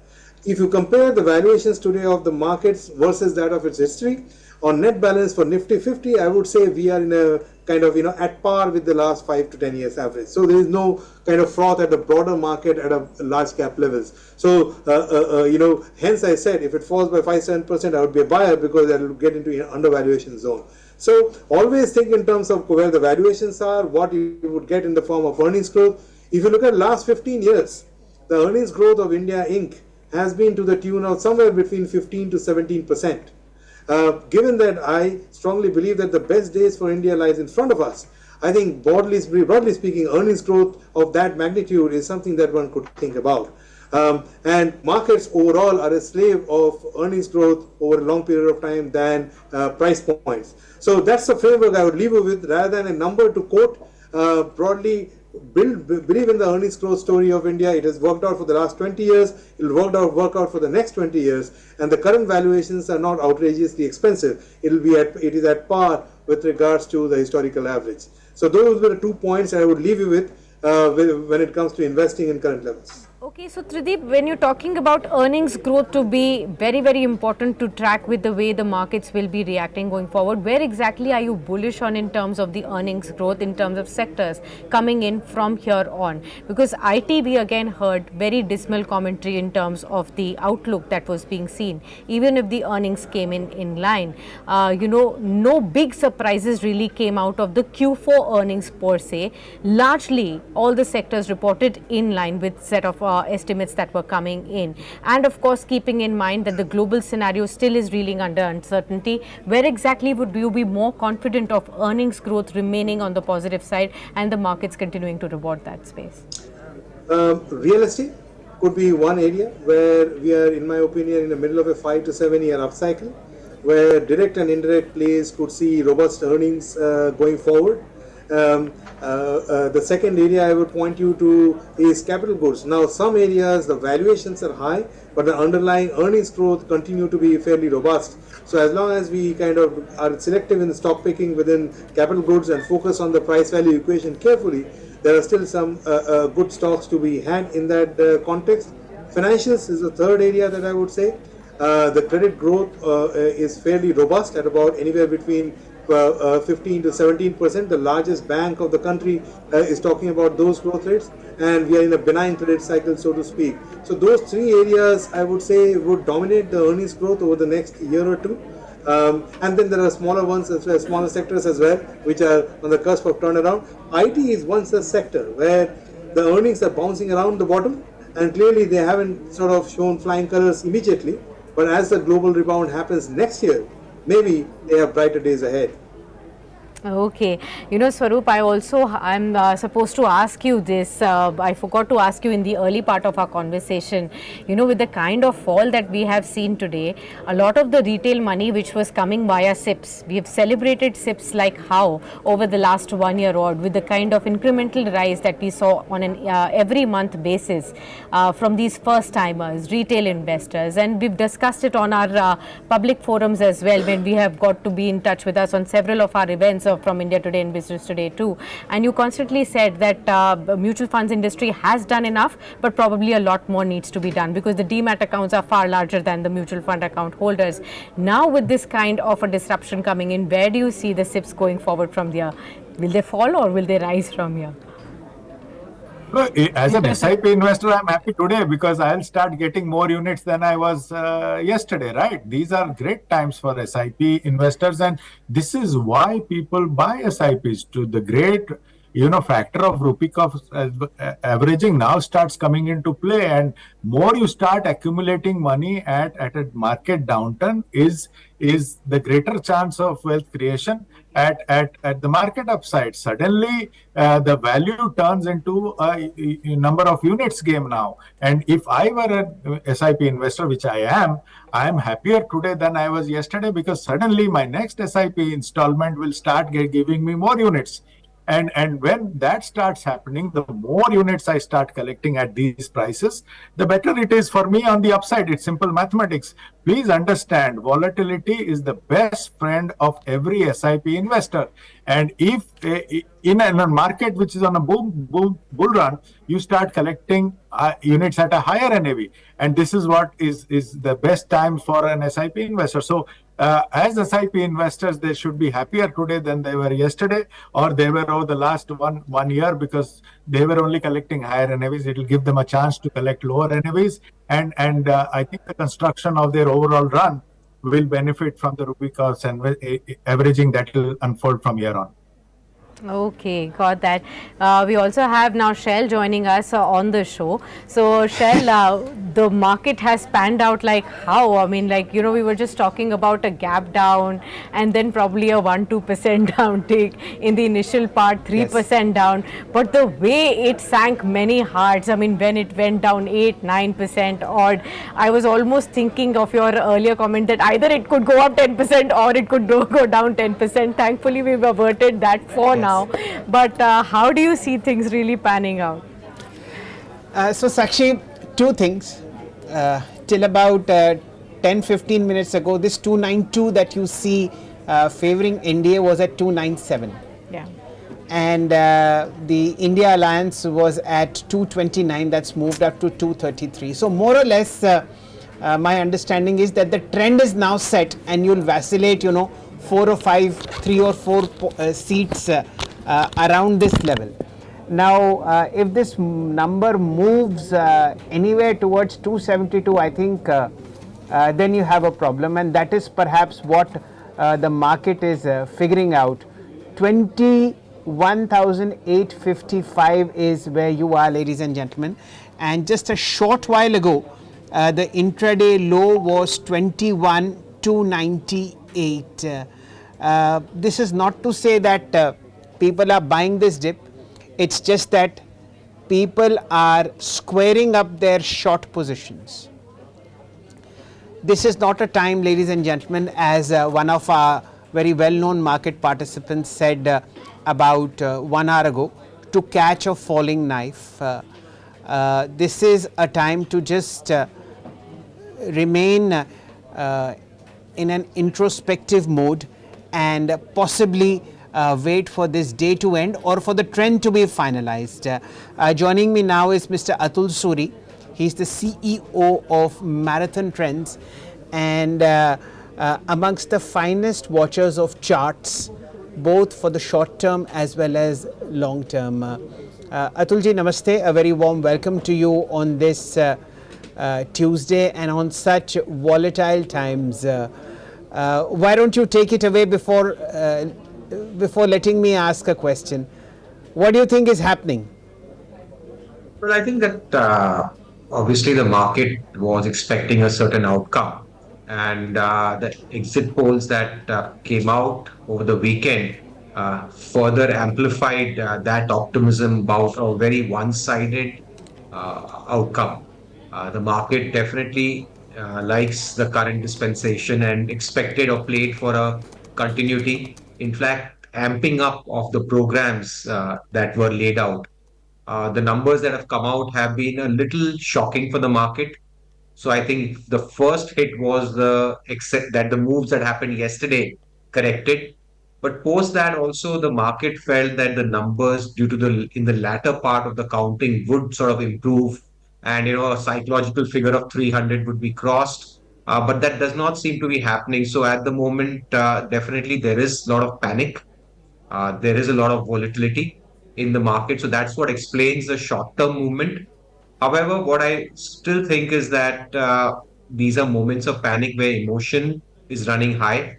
Also, the long short trade, the expiry trade, the options, the derivative side decides markets in the short run.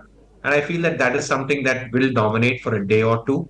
But beyond that, I think things will cool off and people will reassess that, well, it's not that the government is changing, number one. Hopefully, that's what the numbers are showing right now.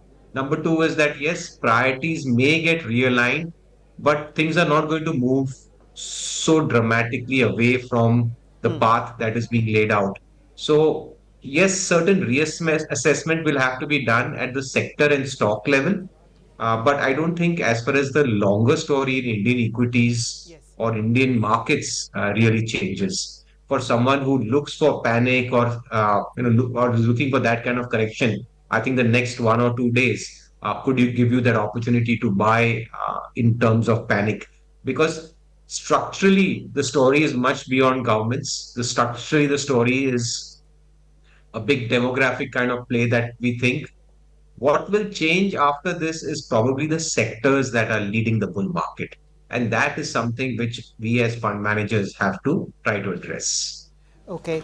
Atulji, I think one of the sanest advice that I have heard so far in the morning is that the rally that is still in place despite this 5% cut remains. This rally is beyond what we are talking about in just political ramifications, and it goes wider and deeper. And this is probably a panic which has set in because of more near-term positions in the market rather than, how should I say, a change in the entire outlook of the market. So these are good points. And as you say, every new bull market has new leaders. Look at the way FMCG has moved, Lever in particular, Dabur, Marico, the likes of Colgate. It's an entire defensive pack that is coming back into the market, along with hopes that we'll see a good monsoon. In this IT, pharma and FMCG framework, Atulji, maybe one or two stocks that in the medium term look good on the charts. Well, I really can't talk about stocks because I run a PMS. So that would be considered a violation. So I really can't talk about that. But let me talk about the themes in greater detail. One of the things that comes across is that one of the places where BJP has been losing is those places where there were farmer protests or there were agrarian crisis. And there is a sense that the party will try to address this issue. And that would actually lead to certain push, a monetary push into those areas. This will lead to kind of a rural consumption or a revival in the FMCG space. That's why you find FMCG stocks doing well. And I think that there is merit in it because clearly the priorities of the government, assuming the government will come back and continues, will change. And clearly, this was one sector that has been lagging a wee bit. In fact, it's been kind of under-owned. And very often in such places, defensives do well. So I do think that there is some merit in what FMCG is doing. Pharma, again, is another defensive play, which is doing pretty good. In fact, the numbers of some of the pharma companies have been very impressive. So even outside this particular event, I felt that pharma stocks were shaping up to be a good trend. So I feel that there will be certain realignments, and that's where these 2 or 3 sectors will come into play. Okay, let me just, Atulji, paraphrase it, your thought process to our audience. One, stay away from the market for the next 2 or 3 days, wait for the dust to settle. 2, the longer term bull market remains in place. You may have a change in the sectors and stocks that lead this bull market. And 3, this is not a time to panic. This is a time to keep your head firmly on your shoulders. Is that a good summation? Yeah, I think so. And I feel that there are a lot of people sitting in the sideline in cash who are, waiting to deploy. I don't think anyone expected this kind of fall. But for those people who are waiting to deploy some money after the event, I think it's an opportunity. As I said, that there's never a perfect point. There's never a bottom. The first day of panic, if today, we don't, we may see a little bit of follow-up or knockdown tomorrow. But beyond that, I think that I don't see any major reason. This may be the dip what people were waiting for, and they are getting it, and I think they should use it. As I said, there is never a perfect bottom. Nobody can ever guess the bottom. Absolutely. But one thing I do realize is that the volatility or the VIX, that's another variable that I look, is again reached the very upper end of a band. And historically, we've seen VIX at those levels in times of deep panic. That was in the time of COVID or 2008 financial market crisis. I feel that the event today is nowhere comparable to that. So panic is very high. Where it will bottom out, nobody knows. But I would be deploying money if I am sitting in any bit of cash. Okay, so before I address the VIX, let me take you on where you would deploy, Atulji, and what percentage. Let's imagine I have 100 rupees spare, which I don't need to look for the next 3 years. Now, how much will I deploy today or tomorrow, and where would I put that money in? I would definitely deploy 50% today, tomorrow. And the Okay. sectors that I feel which, were what we spoke about were the sectors that will benefit from a rural push. I think that Okay. that's going to be the priority of this government. That's why you can already see that play out in FMCG stocks. But we feel that this will actually get a little more broad based once sanity prevails and once people are able to do some analysis.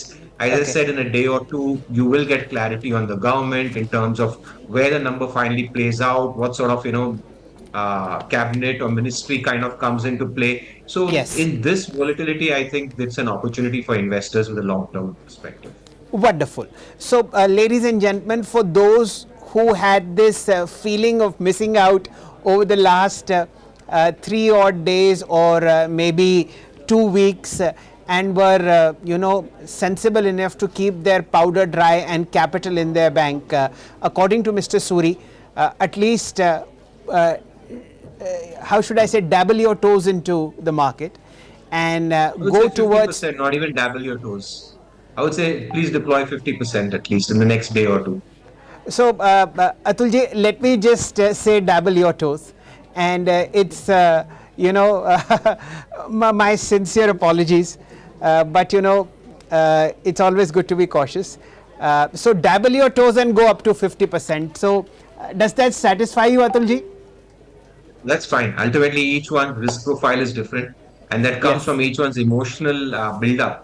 It's Yes. not an intellectual number. There's never a perfect answer. It Okay. depends on what is your risk-taking capacity, and that's a Yes. question of emotion. Okay, and go for stocks in the rural space where we already see some kind of green tick that's coming in. Let me now mark the India VIX, ladies and gentlemen. This is 33% higher. We are at 27.84, and you will have to look at the intraday high, which was at 31.53. Atulji mentions a very specific and a very clear point. Remember, this is the level of VIX, or this is the percentage rise of the VIX when we saw during the COVID level. And we are nowhere in that kind of a problem in the economy or in the country so as to see this reaction. So it's a pure knee-jerk panic which is setting in mainly because of short-term derivative positions, and of course that markets have been disappointed by the way exit polls guided us and the way the results have come out to be. Also, the Nifty is down 6.2%, ladies and gentlemen. Remember, it rose 3.5% yesterday. So if you subtract that, the net loss is somewhere like 2.89, 2.25. So keep that in mind. Of course, the day hasn't ended, but one needs to keep in mind and check the emotions that have come in. Sakshi is logged in. What are you watching?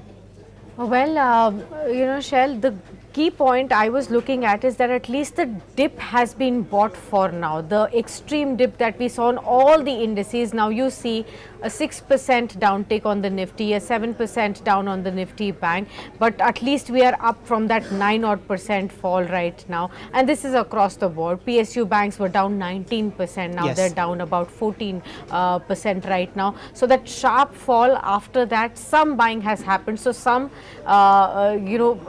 that's the kind of relief that I can spot right now. But let us ask Mr. Suri right here that whether this is a relief or is this just temporary for now. Mr. Suri, good afternoon to you. Do tell me, what is your own sense of how are the markets reading the early leads in terms of the results that are pouring in? 289 for the NDA versus 236 for the India Alliance right now. Is there at the back of the mind some sort of a fear that probably this could be a hung government at this point in hung parliament at this point in time, or are things going to still go the NDA way? No, the numbers were much higher. They were around 295 or though, and they have been slipping. So as they have been slipping to, below 290, there is a bit of concern, and you can see that the market is reacting. So I felt that 300 would be a good psychological number. Anything above that would keep the market little calmer, little saner. But you can see as time is passing and yet counting continues, this number is slowly slipping. Remember, the number is around 272, which is not far. So what you have is a coalition government. And in such cases, there is always a tendency for people to be nervous. Things get flip-floppy. Policy making changes. There are a lot of other egos that have to be satisfied. So I feel that Yes. people are concerned. Definitely, there is concern. And what was thought to be the next 100-day or 125-day initiatives, those things are going to be now looked at from a different prism. Because as I said, that many other thoughts have to also be accommodated. And the market was not really prepared for that. That's a Absolutely. very fair point, Sakshi. So, the bounce that has come back is actually the shorts that were there in the system, those have been covered. I wouldn't imagine that, people would be buying at current levels. It's just that those people who were smart enough to short the market maybe yesterday or maybe today in the morning itself, they have booked intraday profit. So you see that kind of bounce that's happening. Let's hope that the worst is over and the markets stabilize at current levels, because we are at 115 Yeah. and there is still 2 hours and 15 minutes to go.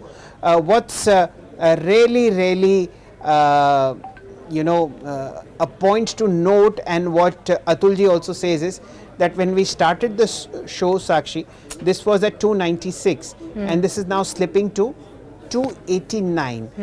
And he says very well that you will have to accommodate newer kinds of people, newer thoughts coming in on how to spend the government tax kitty, and that is what, ladies and gentlemen, is bothering the market. That what we have a clarity on infrastructure build, on railways, on roads, on ports, on airports, that might take a temporary pause. We don't know whether that will happen or not, but from the looks of it, you can very well make out Adani Ports is down 18, Adani Enterprises is down 18, ONGC is down 15, and believe me, these are prices that are really up from perfect lows in the morning. Absolutely.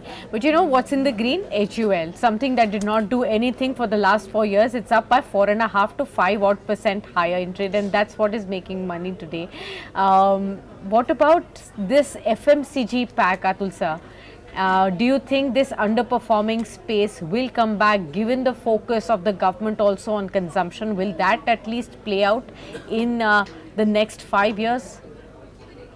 As I was explaining earlier, that it's very clear that the loss of seats for the BJP has been in the place where there have been agrarian crisis, farmer protest. Punjab has been a disappointment, total washout. Haryana, UP has been a shocker, and a bit of Rajasthan. Yes. So that is clearly the area where you had the farmer protest, and it is very evident that that bloc has definitely been voting against the BJP. They're pretty unhappy. We could see that even in the campaigning phase, and that will have to be addressed. It is a reality. The party is very responsive to that, and in that case, they will have to open their purse strings for this section of society, for these professions, and that is what we feel will translate into rural consumption, and that's why you will find FMCG is doing well. Number two is also that always FMCG has been a classic what do you call defensive space to be in. People always find protection in FMCG, in pharma, and maybe a little bit of IT, because that is not so dependent on local politics. So I do feel that these sectors will attract a little bit of buying. Also, these were sectors where there was under ownership, or they were not doing well for quite some time. So money had moved to other sectors or spaces. So I think there will be rebalancing that will be playing out. Absolutely. In a while, we'll try and show you a chart as far as Hindustan Unilever is concerned. Sakshi, you mentioned the 4-year hiatus. Today, Hindustan Unilever has actually gone above 200 DMA, something that Atulji will appreciate wholeheartedly. And it's sort of, you're down in the swimming pool with a lot of water up your head, and then you suddenly come up and breathe a nice deep breath. That is what has happened on a lot of FMCG stocks. It's not only lever alone. Look at how Marico has come up. Dabur in particular, remember, the welfare theme which might get reflected in more rural spending. Dabur is your stock to look at. and that is something that is was earlier up about 5.5%, now up 4. Ladies and gentlemen, at 118, we are still down 6% on the Nifty 500. We are still down 5.5% on the Nifty, but Sakshi, we are down less than 1% on the Nifty IT index. Yeah. Yet again, a harbinger of where money might move in. Just a couple of weeks ago, we had highlighted buying into IT B's ETF because it was at a long-term 200-day DMA support. So, ladies and gentlemen, the markets change texture. They never go out of fashion. It's just that they keep on changing fashions. Absolutely. Atul sir, you know, it's always said be brave when the markets are fearful. A lot of our viewers would just be wondering at this point in time that is this the right time to be brave, or is there more to go with the kind of fall that we've seen? How would you advise those viewers and investors today? I feel that when I see the VIX, which is something, in such times you have to look at it, these are panic moments, and the VIX actually very well captures it numerically. I think, barring if you see the history of VIX, this is pretty much at the upper band. Anything above 30 has traditionally been a very big inflection point, barring just that COVID spike that happened. And I don't think that, we are in any sort of situation which is comparable. And yes, things have been wobbly around, but things will settle down by the end of the day or maybe by tomorrow, because obviously there will be a spillover of what has happened today, and one will get a sense or little more clarity in a day or two. As I said earlier, for those people who have been sitting in cash, I think it's a very good time to deploy money. You are never going to catch the perfect bottom. I mean, that is just a myth. Nobody knows about it. The beauty is that you are getting the market a good 5, 6, 7% lower than where you were a couple of days ago. And I think that's an opportunity. Why I feel that we will also not have a very big fall is that if you look at global markets, you'll realize that global equity markets also are all pushing towards lifetime highs. You see, US last night had a beautiful recovery. So when global markets also tend to be doing well, you'll not see that India, the event, is not going to affect it for a longer period of time. There will be a spring action. The only thing is that I have a feeling that some sectors or themes may change. And the other debate, Atul sir, has largely been with the valuation in the mid and the small caps basket as well. So I wanted to just get that out of the way as well. With the kind of fall that we've seen, do you think the excesses have been taken out? Are they better placed right now? Would you be looking to deploy fresh funds within these two caps, or would you wait, say, for example, some more time, maybe till the budget, then look at this space again? In times of uncertainty, it's better to stick to the large caps. Small caps, by its very nature, when markets correct faster, correct harder, and vice versa, when markets go up, they go up harder, they go up faster. That's in their nature. So the question is, at such stages, you definitely are, the volatility is hurting you. You don't want to be in a space, though it may look attractive to be in them. But I would first put my money in the larger cap spaces, because see, these are events. Nobody can know the perfect outcome. If things go even haywire from here, the pain is going to be less in large caps. And in large caps, the sectors that we spoke about, whether it's FMCG, IT, or pharma, you'll find that their representation in the large cap is higher, and you can actually participate with hopefully a lower level of volatility or risk. And once you have clarity that, okay, the tide has turned, then I guess you could go and selectively put money in the small caps. Okay. Sakshi, 2 points to note. Till about a couple of minutes ago, the market had wiped out the entire year-to-date gain that it had seen on the Nifty when it was down about 6.5%. Now, there is a breath that is coming back into the system, but the trends are not what what the Nifty is trying to say. So probably this is a covering of shorts.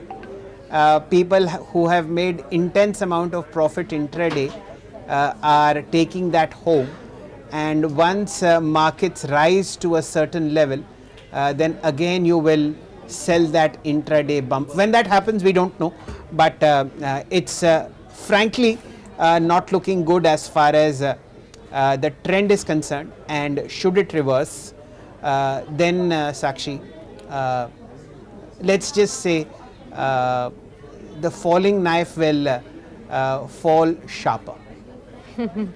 Okay. Well, even now, if you see, the indices that are falling the most are the PSU banking space, 13.5% lower, PSE index down 12.8%, a 9.6% fall on the oil and gas space, the Nifty Realty 8.8% down, metals down 8.7%, infrastructure down 8.7% as well.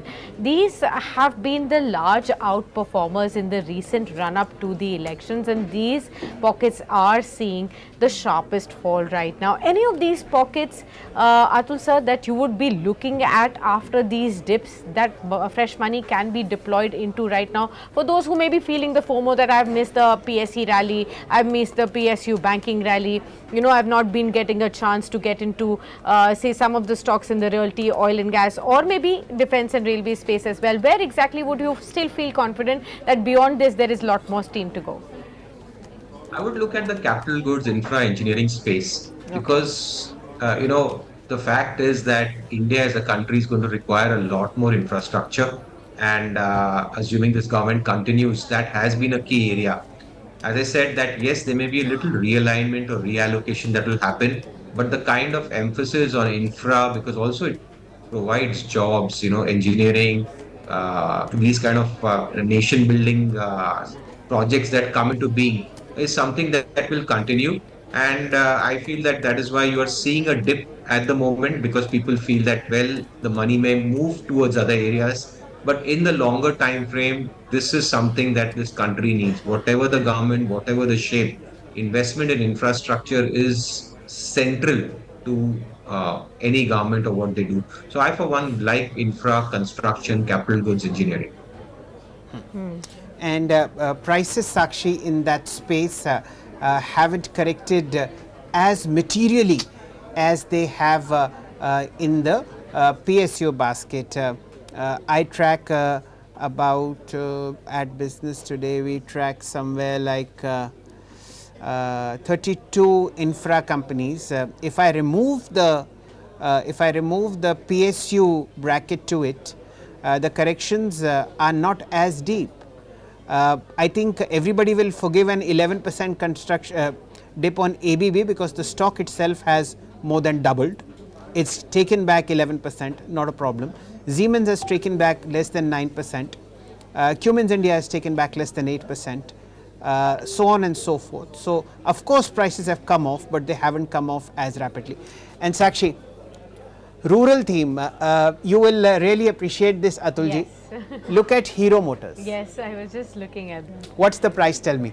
So it's right now trading at 5375 in the F&O space, and in the cash market it's 5302, 2.7% higher in trade right now. That's the kind of move that we are seeing, and it's across the board. So FMCG, and then you have Hero Moto. It's the entire rural theme that is definitely coming back in shape, share. Yes. Iske baad let's dig deep into the rural space and see what are the winners. Of course, you have Hero Motors, which is an absolutely wonderful representation there. Dabur is there, up 4%. Lever also is more of a rural play, and of course you have from the pharma pack Torrent Pharma and Divi's Lab. Divi's, I used to have this number. If you look at the long-term average in terms of earnings, Divi's is about 21% of its 10-year average in terms of PE. So that's a big plus. And for the moment it seems down in the red, but just a moment ago it was right there up in the green as far as markets are concerned. I don't know whether that's good news or bad, but the Nifty's bounced off day's low, almost 22,000 for you, ladies and gentlemen, still 5.5% higher. Atulji, from this episode, what has been your main learning? Markets always teach, it always surprises you. I mean, for an event which was a given, and as of yesterday, not only was it a given, it was an extremely given. It was 400 par. I guess markets have a way of surprising. Yeah. I guess over the years I've learned to be surprised, Yes. but you just have to go on. The game goes on. As I said, for people who've seen COVID, Yes. I think it was worst. It was Yes. a existence crisis. It was not just Yes. about markets. So I guess, yeah, it just market keeps reminding you that's the reality. You have to live with it and just be in the game. You don't have to lose your wicket. I think your innings get over in the stock market if you lose your wicket. Ensure that you just protect your wicket. In the end, bull markets, bear markets come, there are rising tides, and they lift all ships. And hopefully your ship also will be among them. And if you're well diversified in your portfolio, ladies and gentlemen, it's the FMCG stocks which will save the day for you. Yes, there is profit booking in PSUs. Yes, there is profit booking in railways. And yes, there is profit booking in the banking sector. And as Atulji has very rightly pointed out, because you will never catch the bottom, you will also never catch the top. Therefore, if you are booking profit in rails, PSUs, and defense counters, remember that is what was meant and that is what is in the bag. Remaining in cash at this point of time to the extent of 50%, as Atulji says, would be a sensible strategy. And over the next 5 days, 10 days, once the rujhan of the new government in terms of cabinet structure, in terms of potential spending is clear, only then do we deploy the rest. Remember, the rural theme is reverberating very, very sharply, and Atulji has been very well pointing this out. Entire FMCG is up, and parts of the two-wheeler space represented very heavily by the auto sector are also perking up. Atulji, anything at this catches your fancy at this point of time? I really hesitate to ask a technical view on anything, but what looks good to you? I think see, we are all skewed, our portfolio skewed towards the industrials and the themes that have done well in the last few months. The key question that as an investor or as a portfolio manager I look at is the trend or leadership changing in stocks? And do I have to really change? So I feel that is what it is, though we are talking about FMCG, but not very many people are holding the stocks. Pharma we've been talking about, but not many people are holding them. They are underweight sectors for most people, and so is IT. So as a fund manager, the question is not about taking a cash call or being bearish on the market. As I said, that it's a much longer term trend which we are bullish on. The question is that where are the themes or sectors that are playing out, and the need to reallocate in those spaces. Okay. Atul Suri, thank you so much for this wonderful discourse on how to manage your sensibilities as also panic at a time when almost everybody seems to be losing his mind. And before you go, I'll show you the Hindustan Unilever chart that we've prepared for you. It's a very nice breakout above 200 DMA on a day and time when there is collapse all around. And this is how strong money and good money is made. Get into stocks which are in the rural theme. The good times may be just beginning as far as Hindustan Unilever is concerned. Thank you for your time, and we look forward to having you back up again, Atulji. Thank you very much. 1:32, ladies and gentlemen, exactly 2 hours left for the market to call it a volatile day as it has been. Siddharth has mic'd up and we welcome him with a 5.6% drop on the Nifty, 21,950. What would you like, Siddharth? Bad news or very bad news? Let me start with some news from the real battleground, because while the markets have been in the red, the real battle is being fought across constituencies. Yes. And at this stage, the big picture really for our viewers to absorb at this stage, beyond the headlines of a 46 lakh crore wipeout on Dalal Street and the fact that the VIX is at its highest in over nearly almost a decade, the fact that the Adani stock has suffered such a carnage, the big picture in terms of the political numbers at this stage. 289, 290, significant reversal for the NDA. And within the NDA, the BJP, when I last checked, and I will try and get you that number once again, it's very clear that BJP now at 241. So in the last 3 odd hours, it's moved from 236, 37 in terms of the leads to 241. Minor gain considering the lag that we are seeing in almost 54 seats. And for the INDI alliance, it's 100 plus. So gain. So it's a massive turnaround when it comes to the politics of the country. Yes. And look at the Hindi heartland. That's where much of the reversals for the ruling coalition have come from.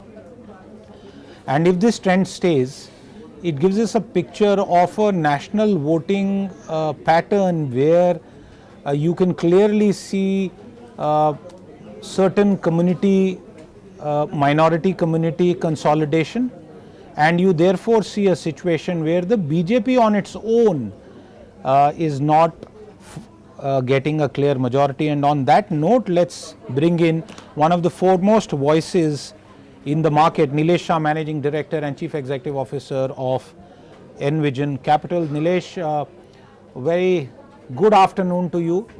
I wished another guest good morning, and he wished me only morning in return. He said there's nothing good about it. But I will persist because courtesies and culture cannot go away even when there is such a sea of red. So your first thoughts, ऐसा तो नहीं सोचा था. अब की बार हम बात कर रहे थे कि 24,000 भी पार हो जाएगा Nifty.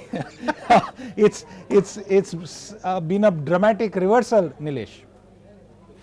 Yes, Siddharth. Good afternoon, and good afternoon to you and the entire team and all the viewers.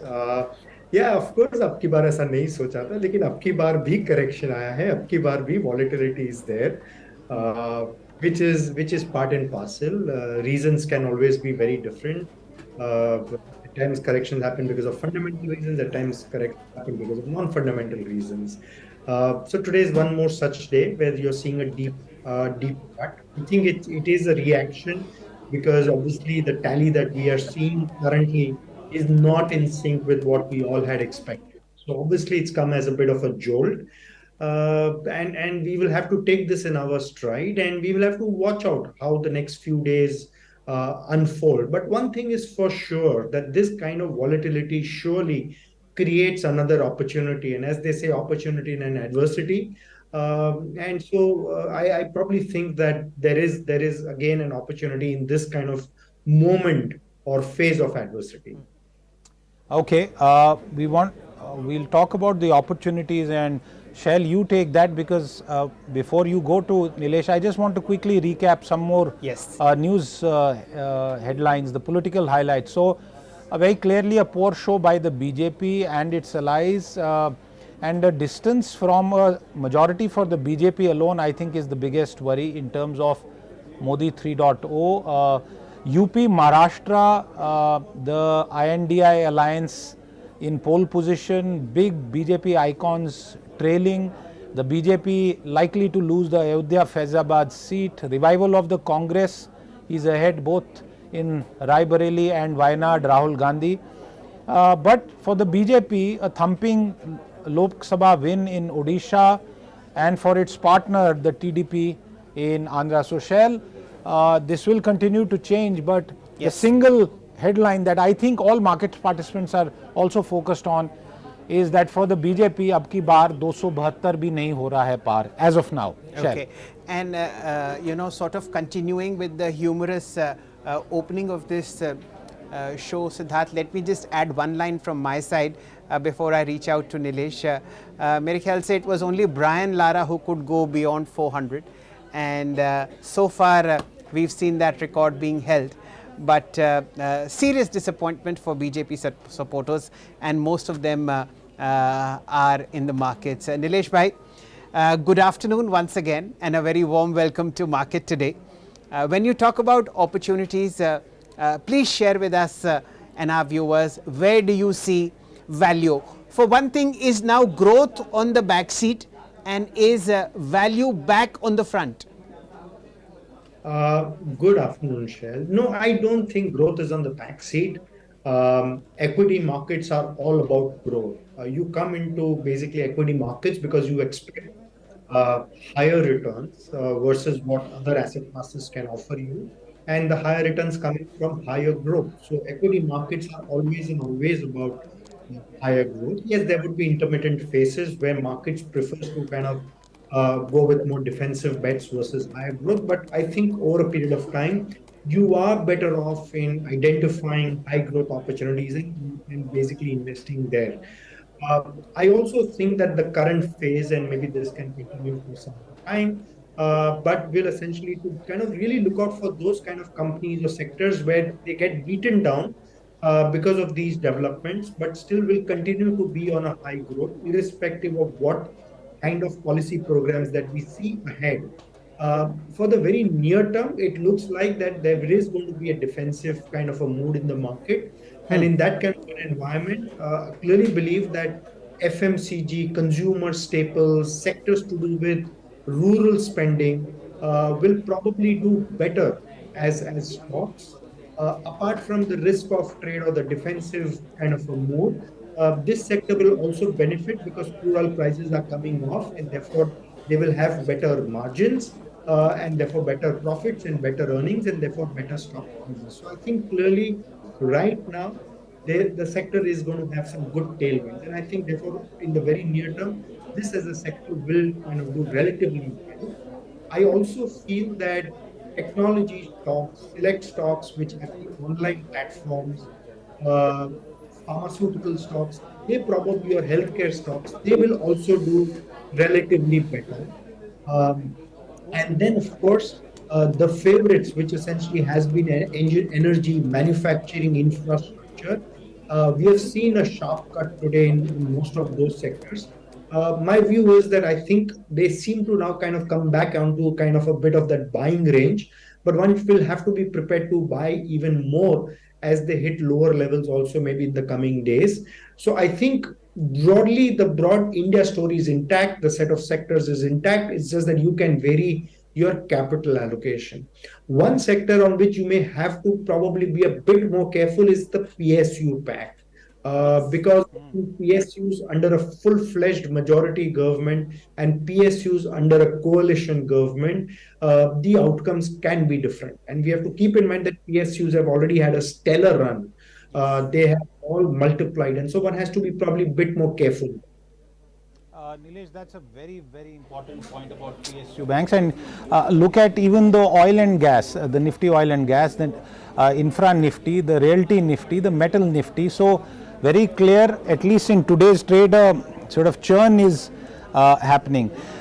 Do you expect this churn or shift as far as market favorites are concerned to settle down, or do you see that it's going to be there at least for the medium term? Because if there is the return of the NDA, we are not calling the election, but it does seem that they have a slim edge over the other alliance, and if the NDA sticks together at this point of time, will the government not have to reprioritize some of its expenditure choices, and therefore will the budget become a pivotal moment for a change in the narrative in the market?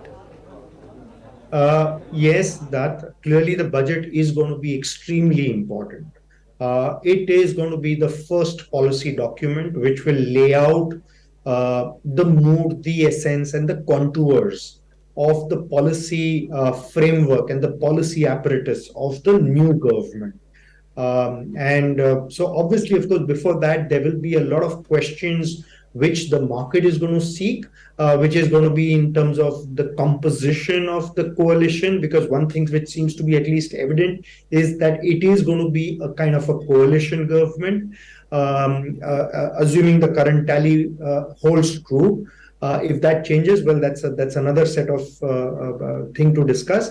But so first of all is the composition of the coalition. Two is what are the kind of ministries or who gets those ministries, and then eventually the run up to the budget. So it's essentially going to be a very, very action-packed, event kind of driven, a lot of variables to monitor. And so these are the kind of things, and depending upon what kind of things come to the fore on a daily basis, you will kind of clearly see those ups and downs. You will see that volatility. But a lot of the clarity will emerge only maybe sometime in July, because by that time a lot of these questions will probably be answered. And in between period, of course, what we as investors will have to keep doing is to watch out for price levels, especially for those kind of companies that we like, the kind of companies which will keep doing well, irrespective of what the kind of policy programs are going to be. And if those kind of stocks or those kind of sectors come down to very attractive levels, I think they would still be a great buy. Then one need not necessarily have to wait entirely for that budget day. Siddharth, I think both Nilesh and you are the lucky mascots for this show, and I'm requesting both of you to stay till 3:30, because the moment you came in, the NDA went above the 300-point mark. No, I'm being very serious. मतलब 4-5-10,000 करोड़ की बात नहीं है, 85 लाख करोड़ की बात हो चुकी है. Okay, then let me add to this, Nilesh. You know, I have in front of me 4 different cases that was done by Bernstein. It said case 1, NDA 340 seats, infra and capex run will continue. Case 2, NDA 290 to 340, government slows down on capex. And then there are 2 other cases headlined by the ground shook and the return of populism. If it is NDA 290 to 340 right now at 302 now, is a slowdown in capex baked in? Because we have already seen the government earlier in the past and in the budget also indicate that some of the high levels on capex spending will now be tapered down and that will be withdrawn. So is that a given now, and that is why some infrastructure stocks may not be so much in favor going forward? No, Siddharth, I honestly don't think that the capex story, the infrastructure built up, I don't think that is going to slow down. See, keep in mind that we have been having a very strong welfare program for many years. Keep in mind that the fiscal deficit has been, obviously it's come off quite significantly from the COVID era, but it's still north of 5%. So it's not that we haven't been having welfare programs. Despite that, we have been seeing kind of increased investments in infrastructure. And I don't think that you are going to see any slowdown in the infrastructure spending. I do not see any slowdown in terms of the focus on manufacturing, because irrespective of what kind of government we have in terms of the coalition and the composition, I think today it is a reality that if India has to grow and become economically better, we have to essentially have the focus on factories. We have to have the focus on manufacturing. The China Plus phenomena is for real. So my view is, irrespective of what it is, I still believe the focus on manufacturing, the focus on energy, the focus on infrastructure will continue, and it will continue in a very unabated manner. I think what we will see in between, in the intervening period over the next few days or next few weeks, you will see an overreaction, which will lead to stock prices falling or going lower. But I think that will be a great time to buy into them, because the growth momentum will continue. And flashback to 2004, keep in mind that, that bull market, the depth of that had started off in 2001, 2002.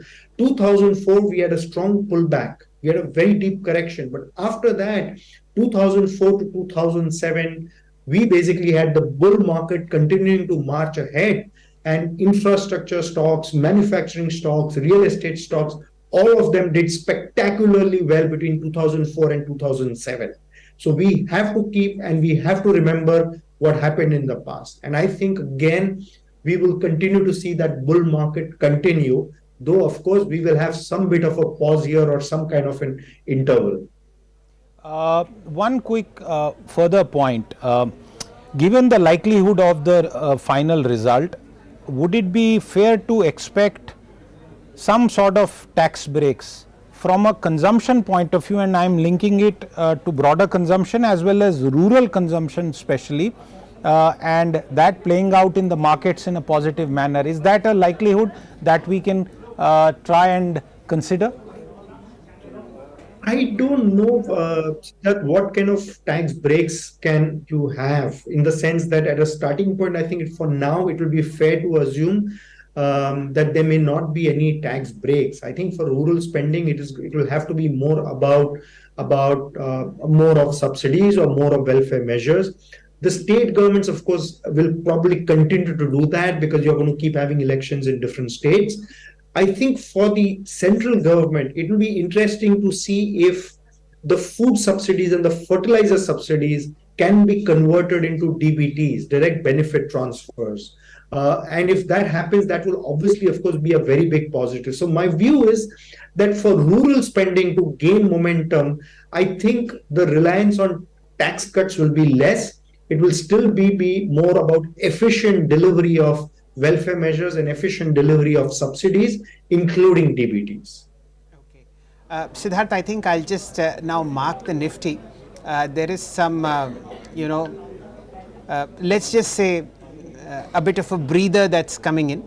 Now we are 1141 points lower, around 22,130.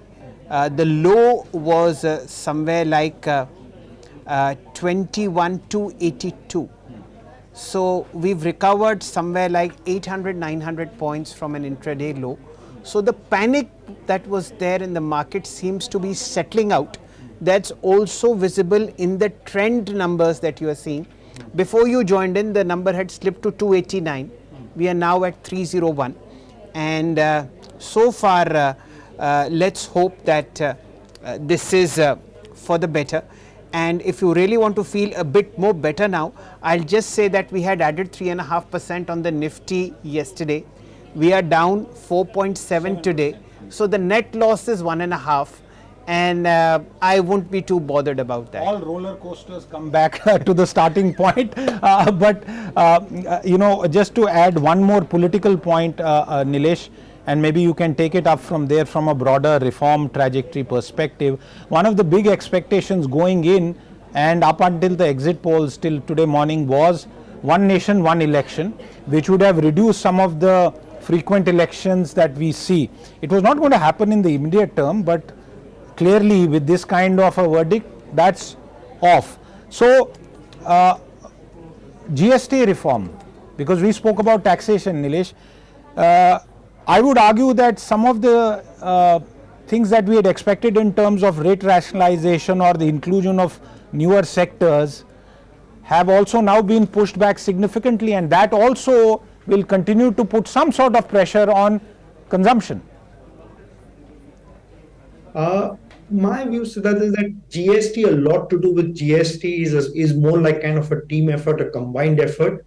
And I think if we are going to kind of get into a period of coalition government, I think the stakes of the states in terms of their representation in that coalition government will go up. So if at all, my view is that maybe the chances of GST related reforms, rate rationalization, if at all, can actually go up. And so to that extent, I would actually be more hopeful of GST-related changes, GST-related reforms happen. So to that extent, and keep in mind that even the principal opposition party or the India Alliance or the Congress Party has been talking of a single rate or probably rate rationalization. So to that extent, I think you're going to actually see more consensus on bringing about changes in the GST. So this probably is actually a positive development from a GST point of view. How soon that happens is to be seen, whether it happens in the current year, whether you will have to wait for the government to settle down, to figure out their internal chemistries, and then maybe it comes up next year, I think is to be seen. Okay. Nilesh, I'll put you in a bit of stress now, and that stress will come from your thought process over the next 1 year or so.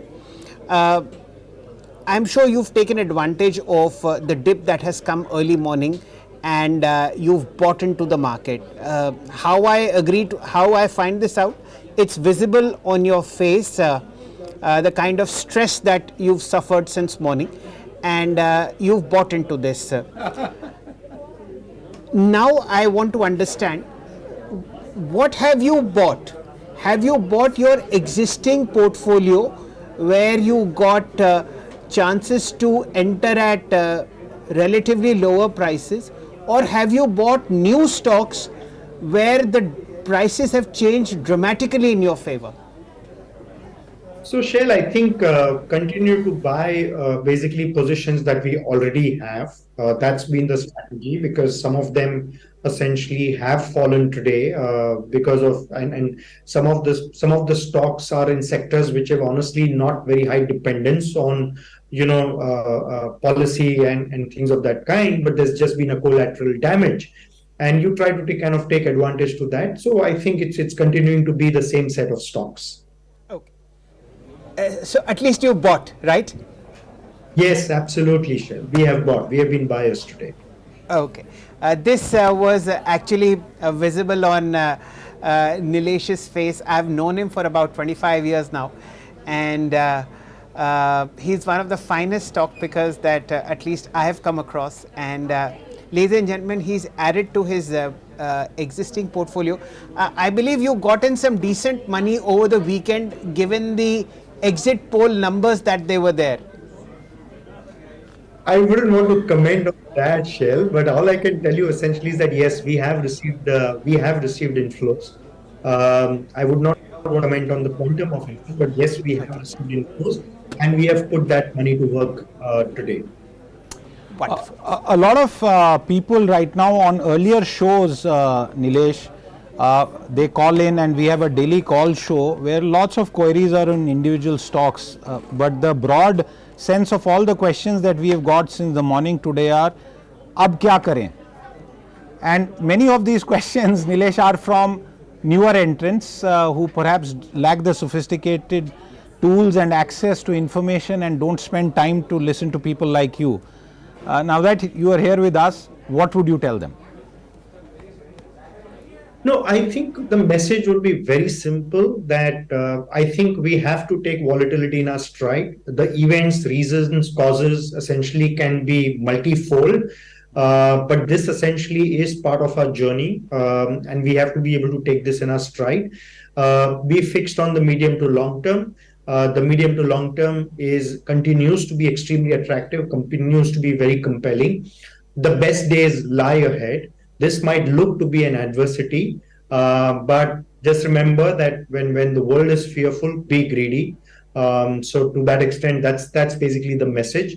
Whether you put to work your surplus money, everything today, or you want to do it over the next few days, next few weeks, those are obviously individual calls. But there is honestly, I think it makes sense to remain positive and construct even in a day like this in the midst of all the adversities. Okay. Nilesh, in terms of sheer sectoral disbursement over your PMS, what would be the top sector where you have the maximum money deployed and the percentage? I think it would be a combination of online, digital, and technology businesses. So that's one important segment. The other important segment would be financials, especially private sector banks. We like private sector banks as a space. So that would be the second big area. So I think these are the two very large representations that we have in our portfolio. Ladies and gentlemen, almost 2 p.m. now, and we have 22122 on the screen, Siddharth. Still 1,000 points down, and still down 4.5%. But remember, there was a time when we were down 2,000 points. So it's I don't know how to rephrase this sentence. Is this the covering of shorts, or is it the buying of PMSs such as Nilesh? I'm hoping it is the latter, because it shows the faith that serious money, deep pocketed money, and long-term money has in the markets. And let's hope that for the next 1.5 hours, we see better markets as far as indices are concerned. Nilesh, any point that we may have missed and you wish to state? No, I think this has been a very comprehensive interaction. I think you all have covered everything possible, including the different possibilities, different scenarios, I think sectors, I think it's been a great interaction. Nilesh, thank you very much for your time. I know there's a lot more to do, especially in the remaining 90 odd minutes of trade. And as I thank you, a few headlines from the Lok Sabha battleground. Jyotiraditya Scindia has won from Guna. Omar Abdullah has lost from Baramulla. Engineer Rashid, as the winning candidate is called, is in jail actually. And one of the key things of the result today, Shell, is likely to be a couple of candidates, including one from Punjab, Khadur Sahib, who's likely to win from while sitting in jail. And that kind of gives you a sense of the nature of Indian democracy. The NDA, viewers, and this is a point that was touched upon, the NDA has touched 300. A little while ago, the lead was at 302.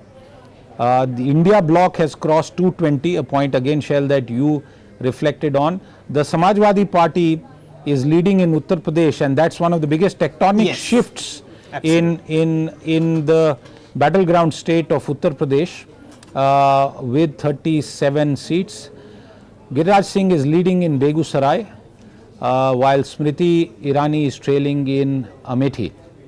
There's also quite a big reversal. Arjun Munda, the margin was massive as far as the trailing matter is concerned. We also have news that there is likely to be a press conference by Congress leader Rahul Gandhi at 5 p.m. And we also now have Mia Altaf Ahmed defeating of the National Conference, Mia Altaf Ahmed of the National Conference defeating PDP Supremo Mehbooba Mufti. So if you look at Jammu and Kashmir, and as we wait for the next market expert to join in, what's happening? The dynasts in some ways have lost. Mehbooba Mufti, a dynast of Mr. Mufti, who had done a groundbreaking joint venture with the Bharatiya Janata Party in the state of Jammu Kashmir. Omar Abdullah losing, and you have two different names coming in, and it's there on the screen. But on a side note, Shell, the change, the manner in which constituencies were redrawn in J&K, and the BJP staying away from Kashmir Valley seats, not fighting there, it's doing predictably okay in Jammu, also telling you the story of how part of the BJP strategy of Naya Kashmir, which meant that old dynasts, the National Conference and the PDP, old political families, they have kind of been sidelined, where the vote in Kashmir was a vote for change, and we saw the number of people coming out to vote. So it's pretty historic. In the last 4 decades, this is the highest number of voting that we saw in Jammu and Kashmir, my home state. But I want to spend a minute or two with you on the impact of different election outcomes and what it could mean for the markets and economy. And I want to pick your brain as someone who understands stocks and how they get impacted. So let's stay currently on a scenario of the NDA being above 300, and I go back to that analysis that I referred to earlier. When it comes to the infrastructure capex space, Bernstein believes that announcement of new projects can go slow, because obviously there will be a bit of a flux and there could also be resistance, and when you have coalition pressures, that also will have a play.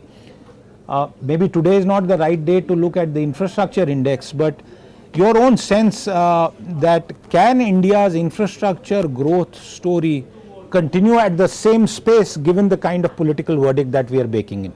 So that in one word, no. We've had about 3 glorious years of great highways being inaugurated, new ports coming up, better and bigger airports being constructed, and of course the thrust on the railways. whether we like it or not, but in the capital markets, you will see a change of power a change of leadership, let me put it that way, as far as stocks are concerned. And the biggest profit booking that you will see continuing will be in the railway space, in the PSU space, provided this number is where it is. If the BJP manages 350 as an NDA coalition, then of course things will be back on track, but let's presume that we are now at 300 and this number stays. I would imagine that the capital allocation, Siddharth, will now move away from the tons and tons of money that the market has made in specific 4 or 5 sectors and move towards what is a rural focus theme. No matter which party comes to power, Siddharth, what is the core message of this vote? It is that there is rural distress, there is talk of unemployment, and there is talk of inflation, and that has get reflected very, very smartly as far as voting is concerned, and that is getting reflected across the spectrum as far as markets are concerned. I'll request the PCR to fire the Nifty FMCG index, Siddharth. It's up 1%. Okay. And out of the 15 stocks that make up the FMCG index, 11 are in the green, led by rural themes: Dabur, Hindustan Unilever, and of course Marico. So the market is very clear in its understanding what the vote means. And where is the biggest sell-off? PSU banks, 12.8% lower. The energy pack, which is represented by a lot of PSUs such as Coal India, NTPC, NHPC, Power Grid, Power Finance Corporation, REC, all of them are still showing double-digit losses. So this is not to say, ladies and gentlemen, that the markets will continue, but markets, the chief aim is to be the allocator of capital where it sees money to be made, and this is where valuations were there for the taking, and this is the beginning of a good trend. Siddharth. Well, the good summation there, and Deven Choksi's message, I'm going to read that out, Shell, because it informs the earlier point that we were discussing, the election outcome and its direct sectoral economy impact, market impact.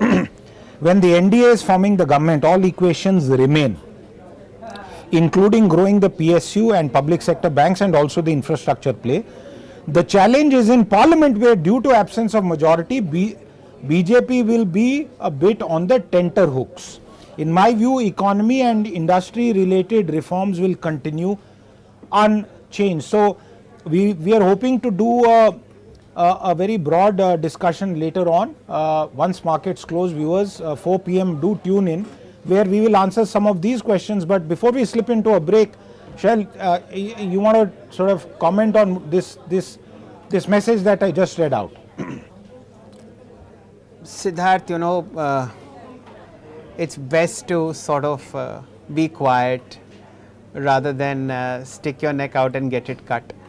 I just wait for the markets to end and wait for a firm output as far as the trend is concerned and how this trend has changed into votes. You know, we are just 2 hours away. Whether we press a buy button now or we press it tomorrow or day after, it's only a matter of time. My understanding is that there will be an upheaval in Parliament. Okay, an upheaval in Parliament, and as we slip into a break, I just want to bring back the leads picture. 239 for the BJP, 2-1, so it's 241 at this stage, but it's 2:07 on the clock, and we slip into a short break. We come back just after a bit. Do stay tuned in.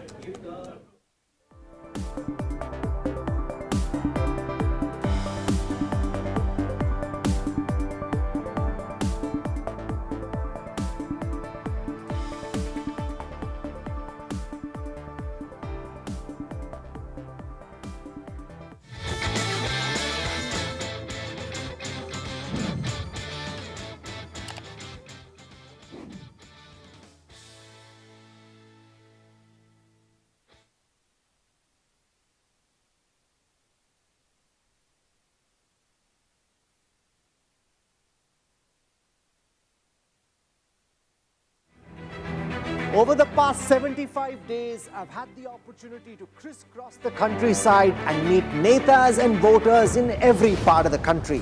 Now it's time to come back to the studios and meet you.